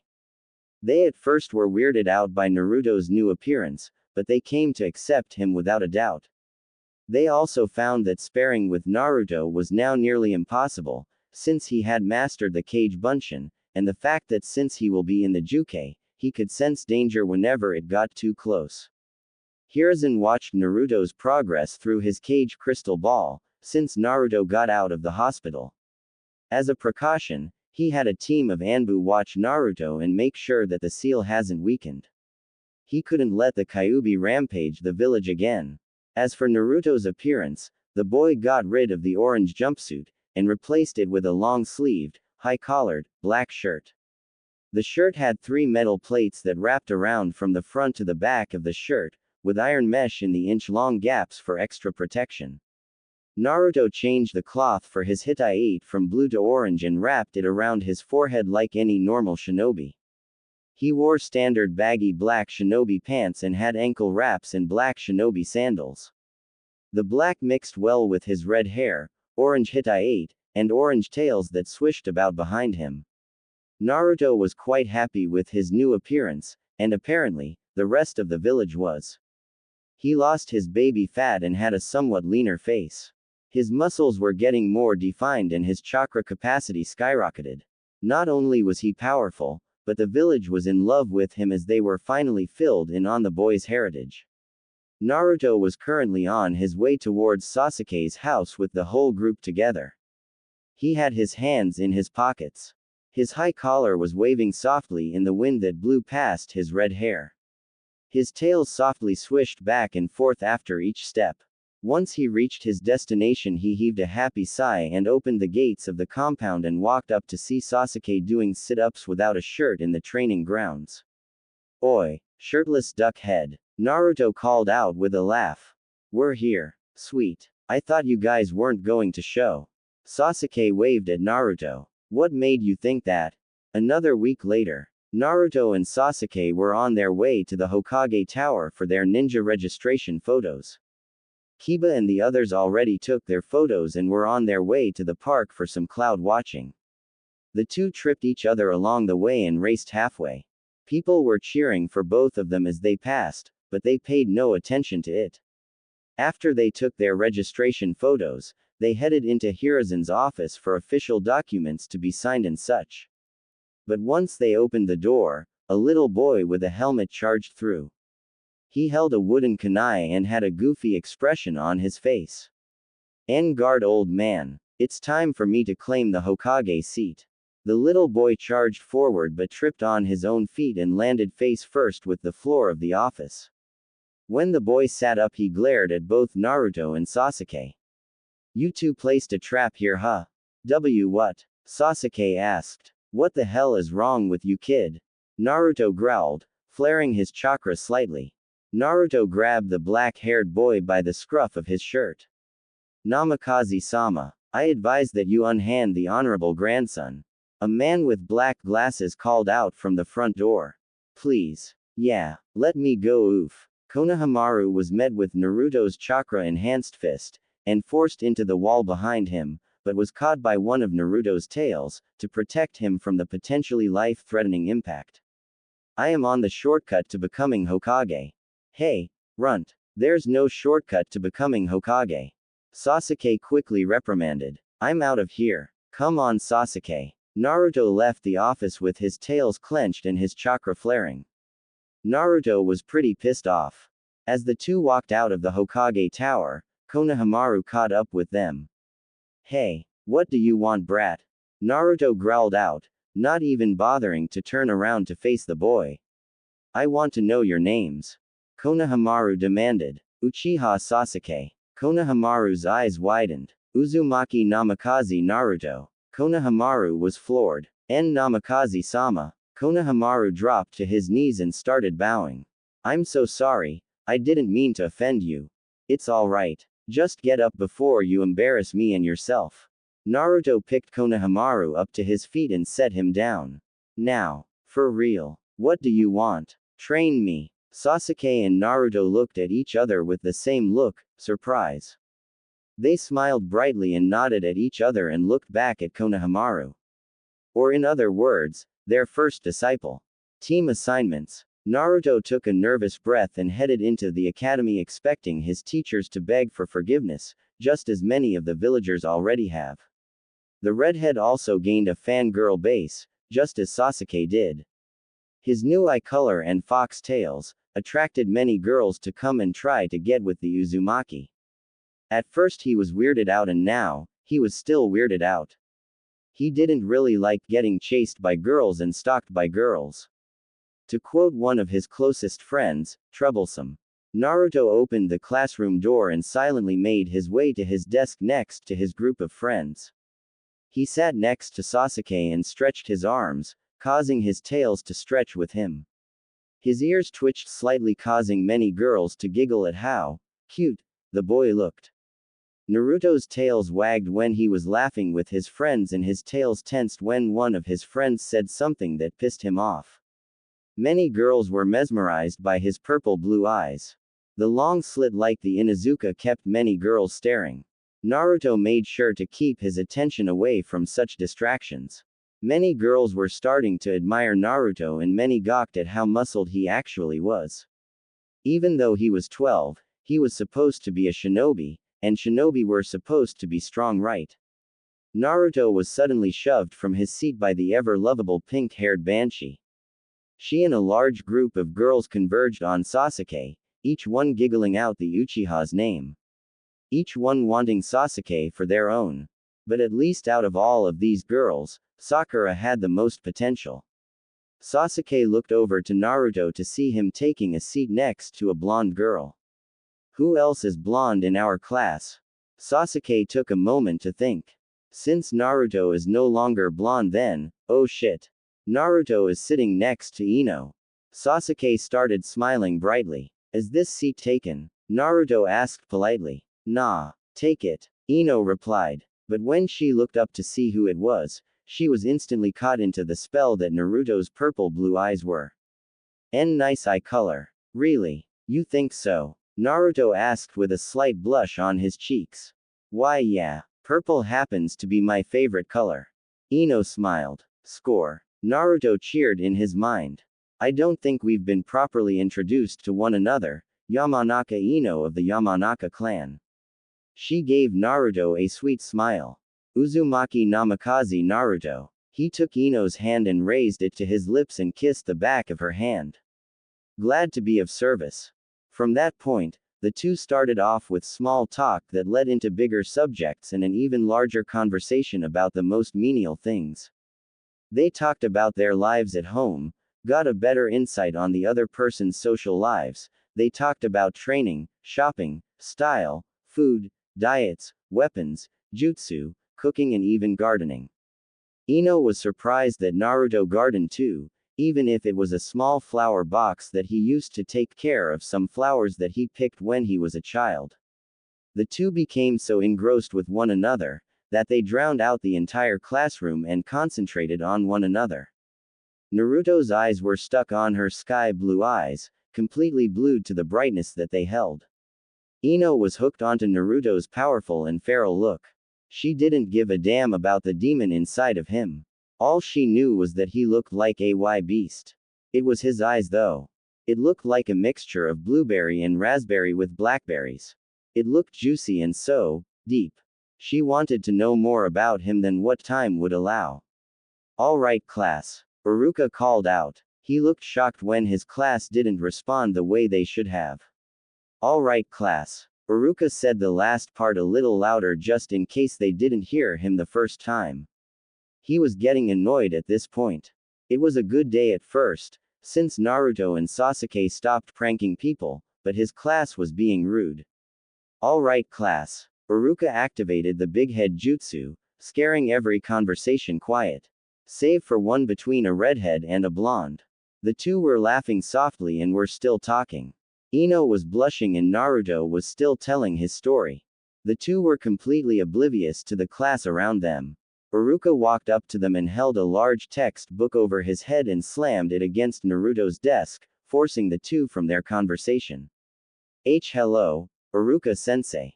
Naruto smiled sheepishly. Shut up, Naruto. Iruka walked back to the front of the class and picked up a clipboard. He took a deep breath and smiled. All right, Team 1. Naruto and Ino started talking again but instead threw notes on paper. They giggled slightly and even spit silent raspberries at each other. Team 7. Your Junin-sensei will be Hatake Kakashi. Hatake Kakashi sounds familiar. It will consist of Uzumaki Namikaze Naruto. This elicited a few giggles and squeals. And Uchiha Sasuke. A shadow clone popped into existence and front flipped into the air and knuckle bumped Sasuke and dispelled shortly after. And Haruno Sakura. Many fangirls were whining and crying about not being on the same team as Naruto and Sasuke. Sasuke didn't mind, but Naruto was pretty down. Team 8. Your Junin-sensei will be Kurenai Yuhi. It will consist of Inuzuka Kiba, Hyuga Hinata, and Aburame Shino. Team 10. What about Team 9? Some no-named genin asked out loud. Iruka sighed. Because you. That's why. Iruka said with a straight face. Sasuke and the rest of the group were laughing, minus Naruto. The redhead is flirting with Ino, like no tomorrow. The no-name genin looked like he was about to cry, causing Iruka to quickly retract his word choice. Team 9 is still in action, sorry about that. Iruka cleared his throat awkwardly. Team 10. Your Junin-sensei will be Sarutobi Asuma. It will consist of Akamichi Choji, Nara Shikamaru and Yamanaka Ino. Now that team assignments have been made, I want to give you all a parting gift of sorts. I want to say, thank you. Thank you for giving me the best few years of teaching that I have ever experienced. You all have learned what we were able to teach, and now you are at the steps to greatness. The ninja world is waiting for you and your team, so don't hold back and don't back down, because the will of fire burns brightly within all of you.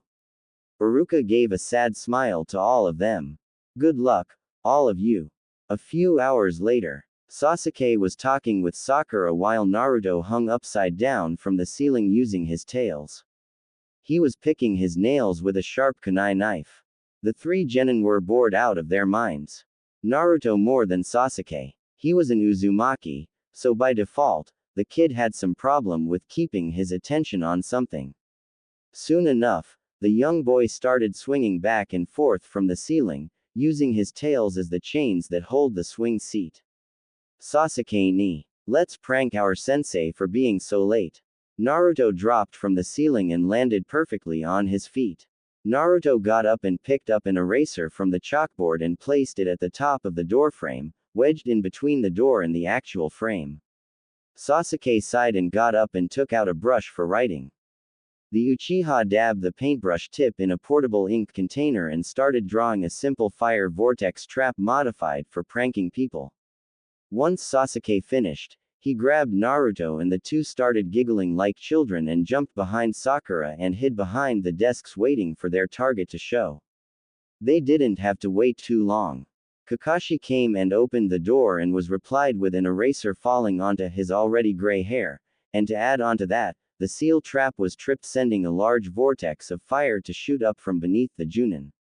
Once the flames died down, it came to reveal a singed Kakashi with a few parts of his flak jacket still on fire. He had a lazy look in his eyes as he looked over his team. Sasuke and Naruto were on their backs rolling around and laughing like retards. Sakura was growling and had a look that spelled murder. Kakashi sighed and made one more overlook of his team. My first impression is that I hate all of you. Kakashi took a deep breath and looked up to the ceiling. Meet me on the roof. Dude, Sasuke mumbled over to Naruto as the three made their way up the stairwell to the roof. This guy is weird. I know, right? The redhead replied. Naruto cracked his knuckles and popped his neck. What if he wants to kick our asses? Ha, I highly doubt he'll be able to. Sasuke smiled. The last Uchiha, the son of the Yondaime, working together as a team, who could stop us? A full-fledged Junin can. Kakashi said in a flat tone. The three genin awkwardly walked up and stood in a single file line in front of Kakashi. He was leaning against the railing with a bored expression on his face. Well, sit. Kakashi said it more like a question. Okay. Now that we are comfortable and sitting, how about we introduce ourselves? After looking amongst his students for a few seconds, he huffed. I guess I'll go first. My name is Hatake Kakashi. I have many likes and not many dislikes. I don't have any hobbies that I can think of, and my dreams are none of your business.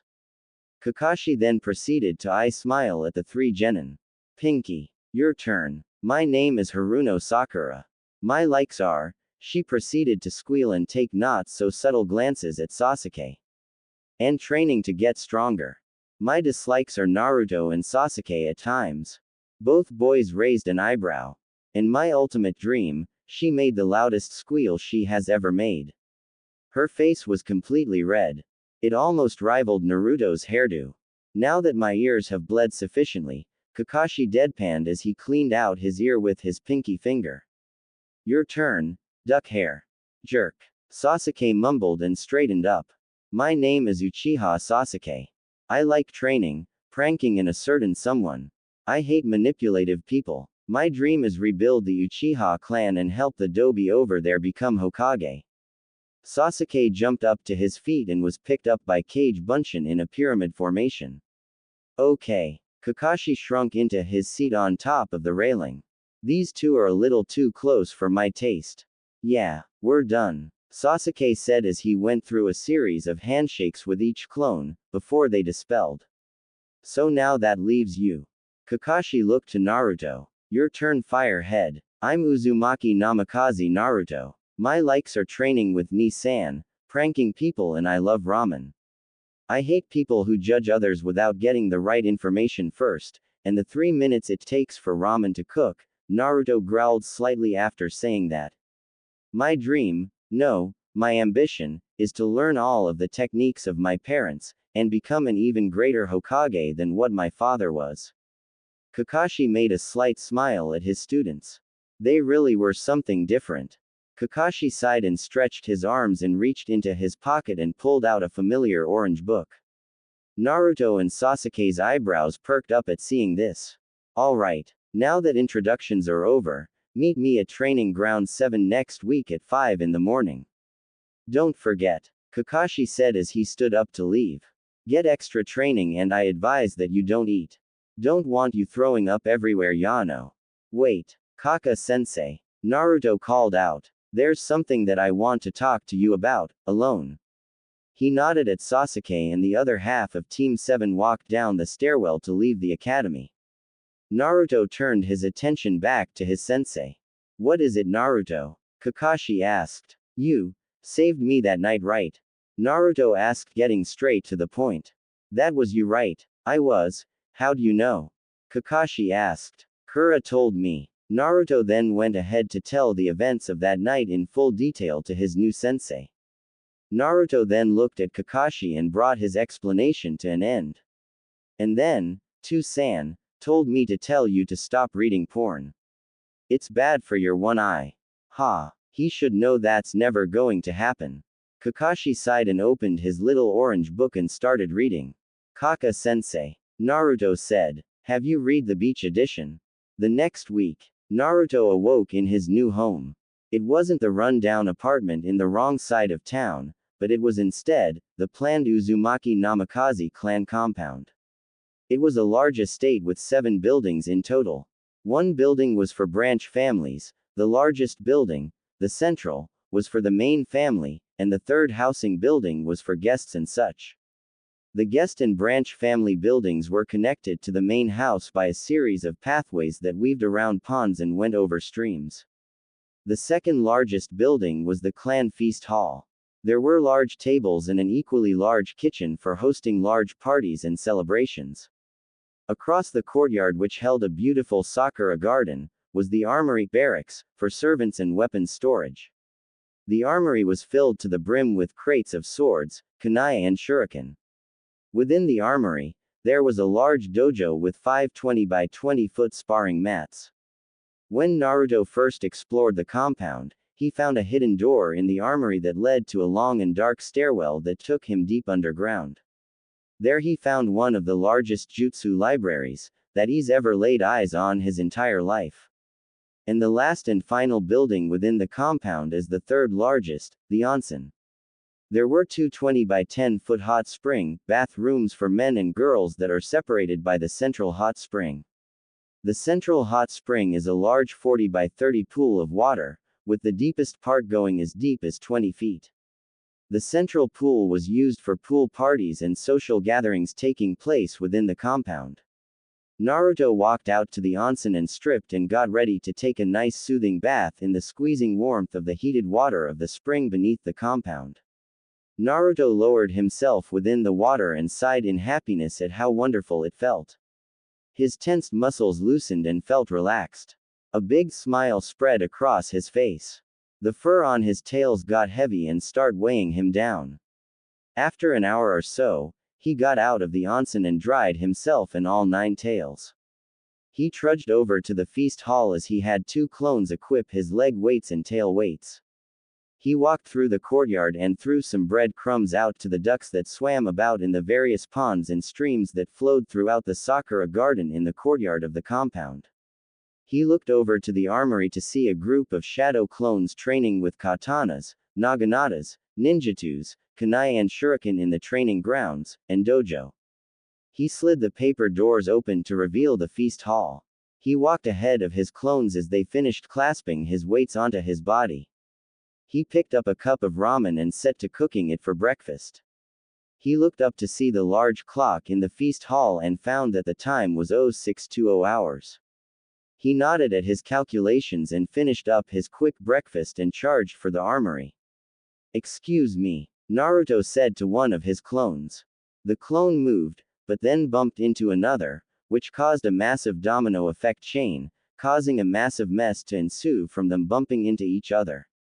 It pissed Naruto off slightly, but he shrugged it off and grabbed some shuriken and kunai before heading out of the compound for training ground 7. Once there, Naruto dashed out to the field to see his team waiting for him. Sasuke and Sakura looked half dead. Kakashi had on his patented eye smile while his face was in between pages of his little book. Naruto coughed awkwardly and took a seat next to Sasuke and looked up at Kakashi. Being late is my gimmick. Kakashi deadpanned. Get your own. I'm sorry. Naruto didn't even know how to respond to that. Anyway, your genin exam will begin today. I assume that you three use the week break to exercise and get training. After receiving 3 nervous nods, Kakashi pulled 2 bells from his pouch and tied them to his waist. The objective is to get a bell from me before noon, so that leaves us with 4 hours. A reasonable time limit. If you don't get a bell, then that means that you will fail, and not only that, you'll get sent back to the academy for another year of instruction. But wait, there are only 2 bells. Sakura paled slightly. That means, Sasuke looked to Naruto with wide eyes. One of us will fail no matter what, Naruto gasped. Come at me with the intent to kill or else, you'll never pass. Kakashi smiled to himself, but instantly lost his poker face behind his mask when his students didn't scatter like what they were taught to do in the academy. He narrowed his eye at the 3.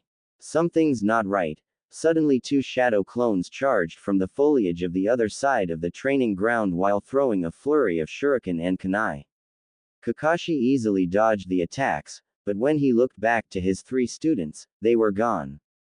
He backflipped and landed near the river of the training ground. Kaden. Gokaku no Jutsu. Sasuke took a deep breath and shot forth a large trail of flames that struck their mark on Kakashi.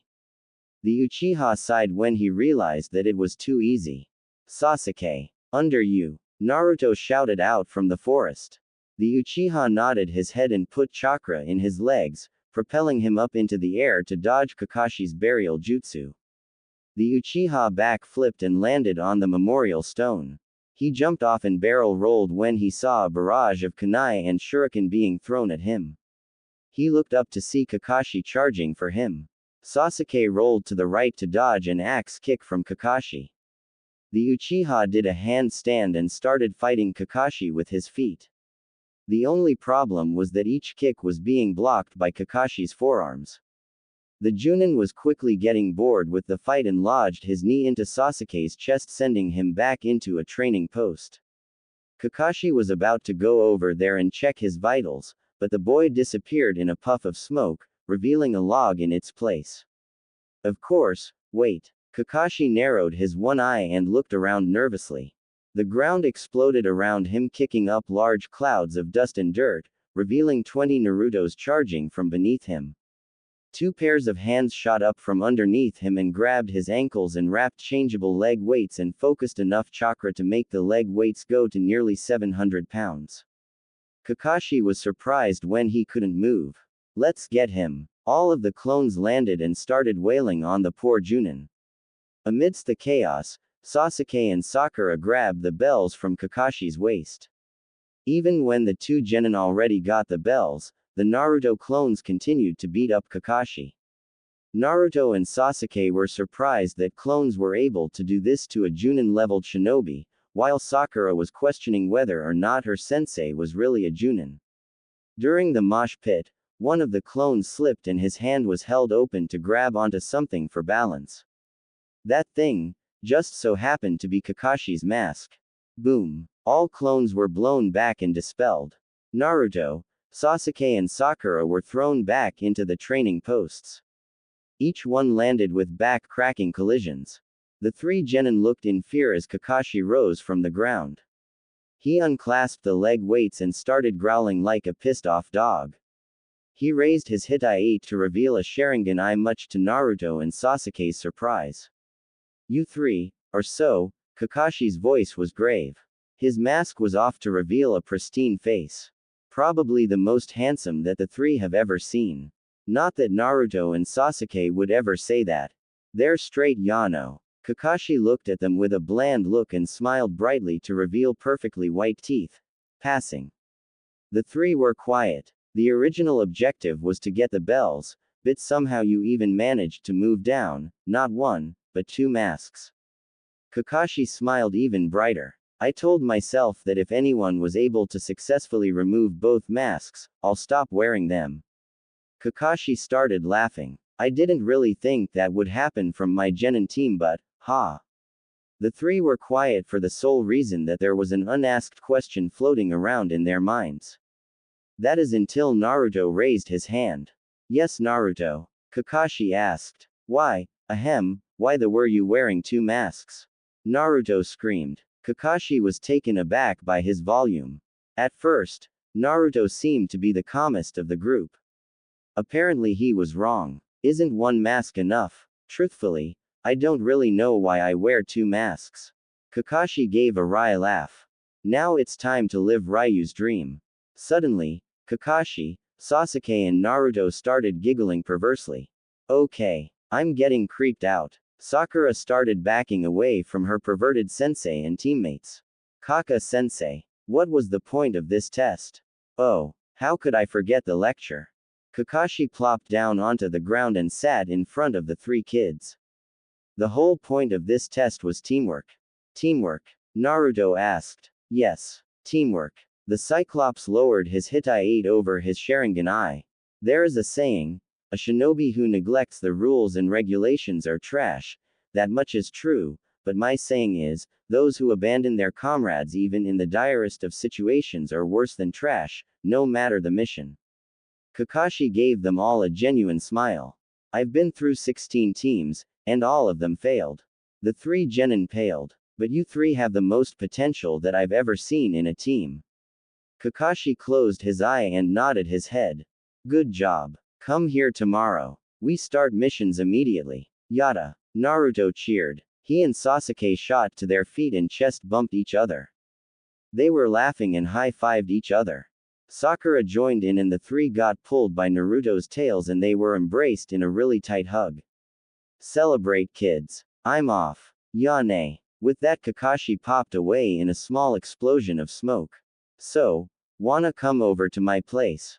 Naruto asked. I have an entire compound to myself, so it's all out partying for the Konoha 11. What'd you say? Definitely. Sakura smiled. What time though? 7 is good. Naruto said. Sasuke, if you find any of the group members, tell them about the graduation party at my place. Alright. See you later, bro. A few hours later, Naruto smiled at his handiwork. Everywhere, the compound looked like it was ready for a celebration. Lights and food was out for the friends coming.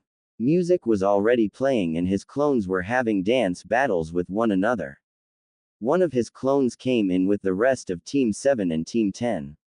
Hey guys. Naruto called out. Hey, Ru, too. Ino started staring at Naruto.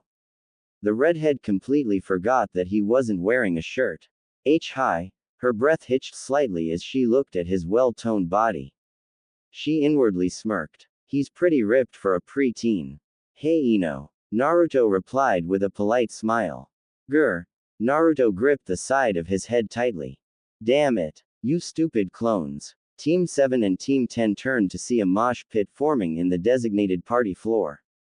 Tons of clones were fighting each other and bashing each other with whatever weapon they could find.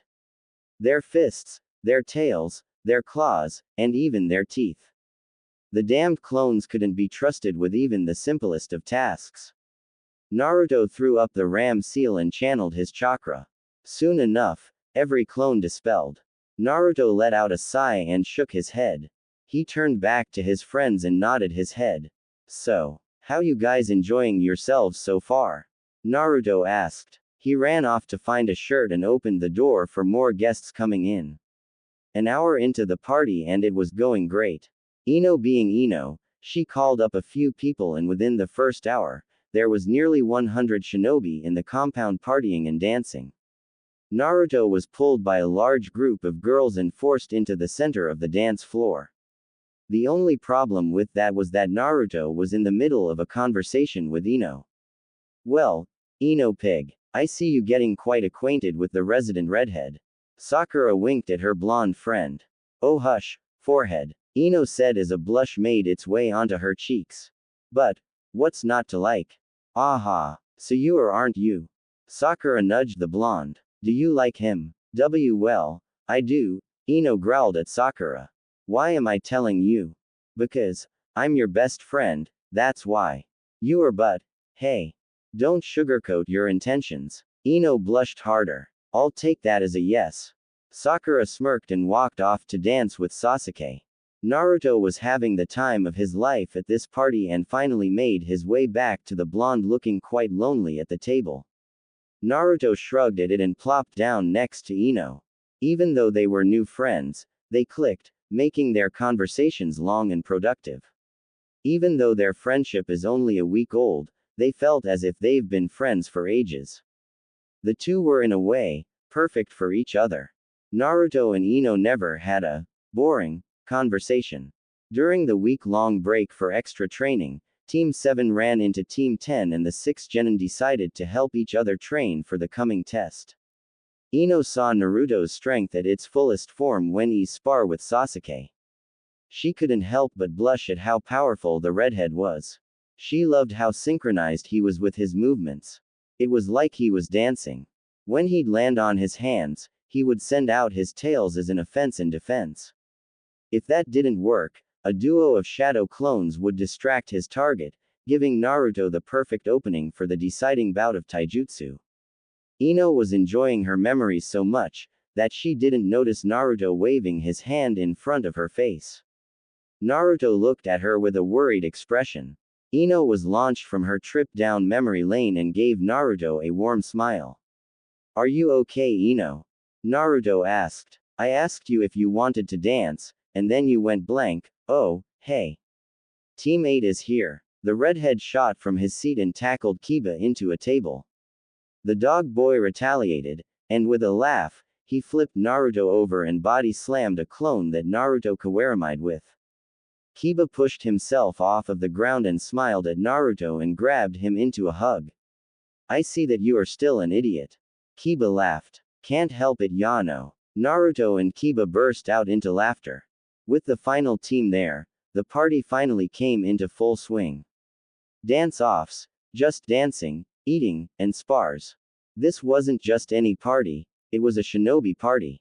A team of Naruto clones brought out a large 30 by 30 foot sparring mat and rolled it over the dance floor. Naruto pulled up a seat and stood on it and raised a hand to silence the party. Once everyone was quiet, he made a quick scan of everyone and noticed that Junin senseis were also at this party. Not only that, but Kakashi kept his promise and was mask-free, and he was living Ryu's dream. Kakashi was surrounded by female Junin and Chunin. "Well then, I am happy that many of you came to celebrate the Konoha 11. Toast to me and my friends, Hyuga Hinata, Aburame Shino, Inazuka Kiba, Team 8. People cheered for the three and patted the three on their backs. Kiba gave Naruto an approving nod. "To my friends, Nara Shikamaru, Akamichi Choji and my newest friend, Yamanaka Ino, Team 10. Everyone cheered even louder. Many male genin were whistling at Ino. "And finally to my sister and brother, Haruno Sakura and Uchiha Sasuke, Team 7. Sakura's jaw dropped slightly. Tears of happiness formed at the corner of her eyes. She'd always wanted a brother. Sasuke sped through some hand seals and shot off a series of harmless firework jutsus. Once the cheering and congratulations died down, Naruto hopped off the chair he used and got down to the sparring mat. "Now then, for the main event of the party. Who wants to go first?" Naruto asked with a bright smile. Sasuke walked calmly to the mat and removed his shirt and flexed his muscles for the kunoichi present, causing them to squeal in excitement. He looked at Naruto with a smug look on his face. The redhead nodded his head and had his tails tear his shirt off, revealing his body for all of the kunoichi to see. Some were decked upon seeing it, putting some hurt to Sasuke's ego. "Let's go before this turns into a strip contest." Naruto and Sasuke charged at each other with the intent to kill. Naruto went first with a leg sweep, while Sasuke sent a roundhouse kick. Sasuke's eyes widened when that happened. Naruto's leg sweep connected, and Sasuke flipped over on his side. But before Naruto could follow up with a ground and pound, Sasuke punched up and smacked Naruto in his jaw, sending him careening close to the border of the sparring area. Once he crosses that line, it's over. Naruto hopped over to Sasuke and used one of his tails to grab Sasuke by his leg. He pulled Sasuke over, causing him to face plant with the ground. Some of the shinobi present flinched when Sasuke hit the ground. Naruto swung his tail around and hurled Sasuke towards the border of the ring. It would have been a win, but Sasuke flipped over and did a 360-degree spin on his outstretched right hand and landed on his feet. Sasuke charged forward and jumped up with his knees held out.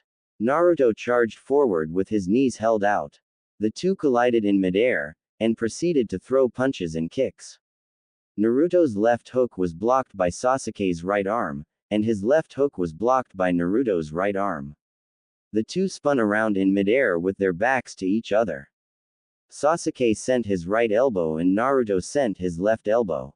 But the two collided, hitting their funny bones. The two boys fell onto their sides wailing in pain while at the same time laughing. Every person present sweat dropped. Round 1 is a stunning tie.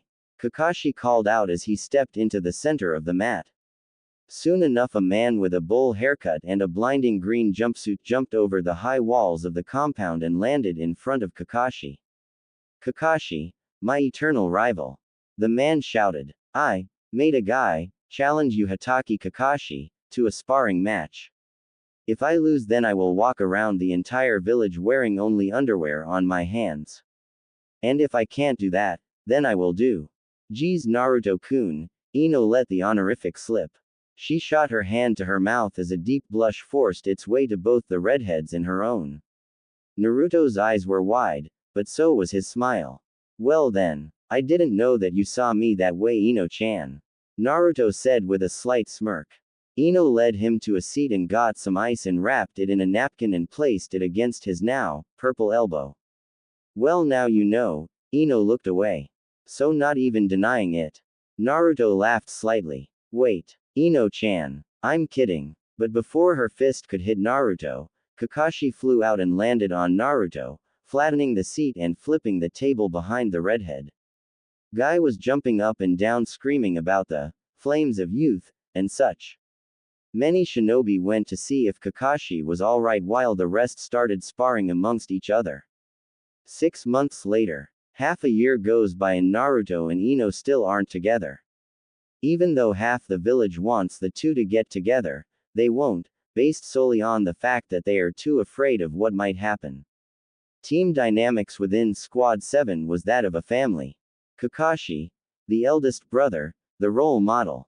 Sasuke, the second oldest, and the most confident. Naruto, the lovable annoying little brother. Sakura, the lovable loud little sister. Because of the way they respected each other, the team was on its way to become the best that Konoha has ever produced. But then again, they fought amongst each other constantly, like a real family would. The sad thing about Team 7 was that they don't have family anymore. Well, Sakura doesn't have any siblings and her parents are always away from the village and only home for a few days if not hours. Kakashi's father committed suicide, Sasuke's brother murdered the entire clan, and Naruto's parents gave their lives to save his own. They were grateful for what they had. Naruto groaned loudly as Tora, the abominable demon cat, tore through his 5th shirt. It was a pain to constantly buy new ones and the metal plating cost quite a bit to add to his clothing. He narrowed his eyes at the raging cat and was about to stick it with a 3-pronged kunai he found hidden in the jutsu library. Cat hates me because I smell and look like a goddamn fox, Naruto rambled. Bitch-ass cat. Calm down, Naruto. Kakashi mumbled. The one-eyed shinobi couldn't help but agree with Naruto. Even in his own genin days, Kakashi had trouble catching the damn cat, even when it was a kitten. Just try not to kill it. Why can't Sasuke or Sakura hold this demon? Naruto screamed, causing Tora to start clawing its way through his fishnet undershirt. The redhead stopped and held the cat out towards Sasuke and Sakura. Both shivered violently and hid behind Kakashi. You already know why. Kakashi sighed. Sasuke needs therapy for what happened last time, all 4 shivered. And Tora apparently hates the color pink, even though I thought cats couldn't tell what color is. Sorry Ni-san. Sakura gave a small frown. Yeah, Naruto, Sasuke looked down. Wait, I know. Naruto threw the cat up into the air. The redhead shot out all 9 tails and wrapped them around the cat and encased it in such a way that it was like a furry cradle. Tora was trying its hardest to break free, but to no avail. Team 7 sighed happily when Naruto kept his tail length high above them. They walked up to the gate guards and nodded their heads in the slack-jawed Kotetsu and Izumo. They too had to catch the demon cat on many occasions. Each one was much worse than the previous. The two of them gave a wry laugh and started clapping when Naruto walked by. Along the way to the Hokage Tower, Team 7 was cheered on by various shinobi teams and veterans of the Catching Tora mission. Naruto waved his tails around and showed people the feudal position that Tora was in. Some of the shinobi blew raspberries at the cat as it tried to claw their faces out. Sasuke started getting over his fear of cats, and Sakura was starting to feel more confident in her hair color. Upon entering the Hokage Tower, they were quickly led up the steps and then they entered the mission assignment room. There stood the Fire Shogun's plump wife with a large box filled with Ryo notes. Once she saw Tora, Naruto moved his tails out towards her and released his prison on the cat, dropping it into her arms. The shogun's wife was ecstatic to have her precious cat once again and held the poor animal in a killer bone-crushing hug. She picked the heavy-looking box of money and placed it on the mission's table. Hokage Dono, you never cease to produce such wonderful shinobi. The lady looked over to Team 7 and beamed a bright smile. I want them to be my permanent Tora catchers. Kakashi, Sasuke and Sakura paled to the point of transparency. Sasuke looked like he was about to start hyperventilating. The poor boy was about to have a mental breakdown. Sakura subconsciously reached her hands up to her hair and started mouthing incoherent sentences. Kakashi was mentally debating whether or not he should don the double mask again. With all due respect, but we cannot accept such a title.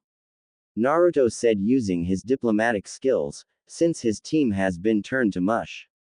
We would love to accept a mission like that, especially since the pay is quite large, but we are a team of shinobi. Naruto finished as he dropped down in a deep bow. His tail swishing softly behind him showing how calm he was. Oh, alright, I guess I can use a different team then. The shogun's wife frowned slightly. I have a suggestion though. A devious smile spread across his face.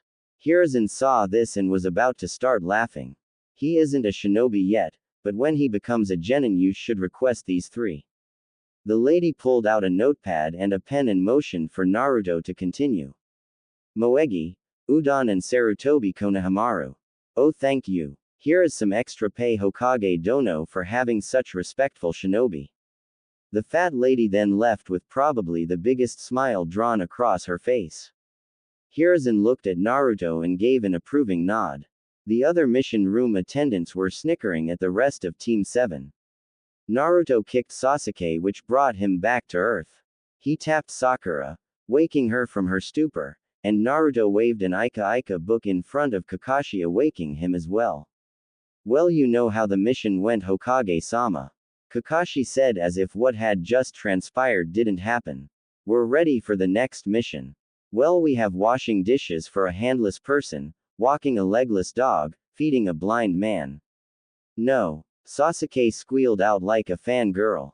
There was an awkward silence that echoed throughout the room.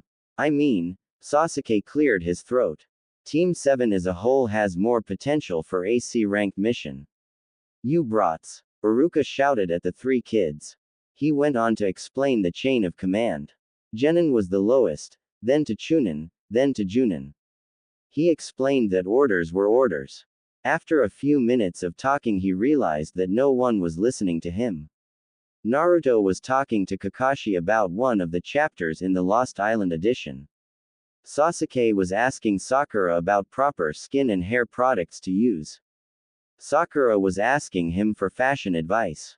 Iruka looked around to see some of the shinobi attendants playing cards and building houses out of mission scrolls, like idiots. He then looked to see the Hokage asleep. Damn it. Iruka sat down slightly embarrassed. Hokage-sama. What's going on? Hiruzen looked around with sleepy eyes. I was listening. Anyway. Iruka.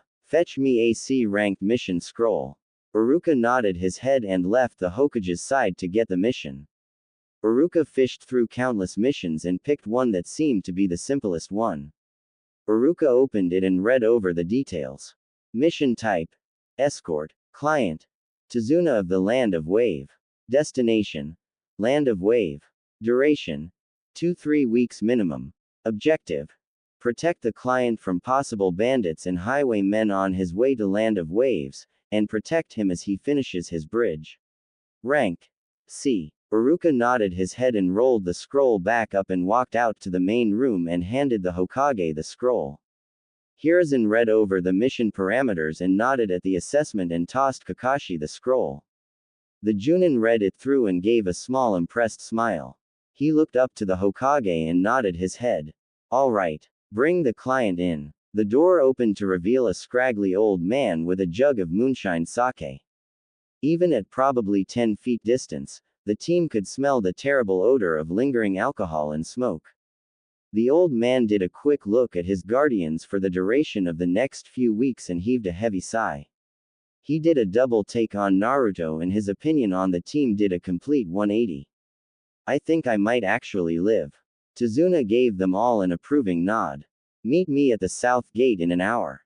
Naruto left the mission assignment room as soon as they were dismissed and charged home. Once he got to his compound, he pricked his palm and placed it against the door lock. The gate hissed before the complex seal matrix was undone and opened the gate. Once Naruto entered, the doors shut again and the seal matrices spread out and reactivated, locking the door shut. He ran up to his room and grabbed a few pairs of clothing. After that he went to the bathhouse and grabbed his toothbrush and toothpaste. He contemplated whether or not taking his hair gel, but chose not to bring it. He placed the required materials in his backpack and stripped to take a quick shower. The warmth washed over his tensed body and loosened his muscles, giving him a nice warm, yet cold feeling. He shivered in the shower, signifying that he was done. He grabbed a towel and messed with his hair and made kissing faces at himself. Hanging out with Sasuke for all these years has turned Naruto into a conceited closet pervert.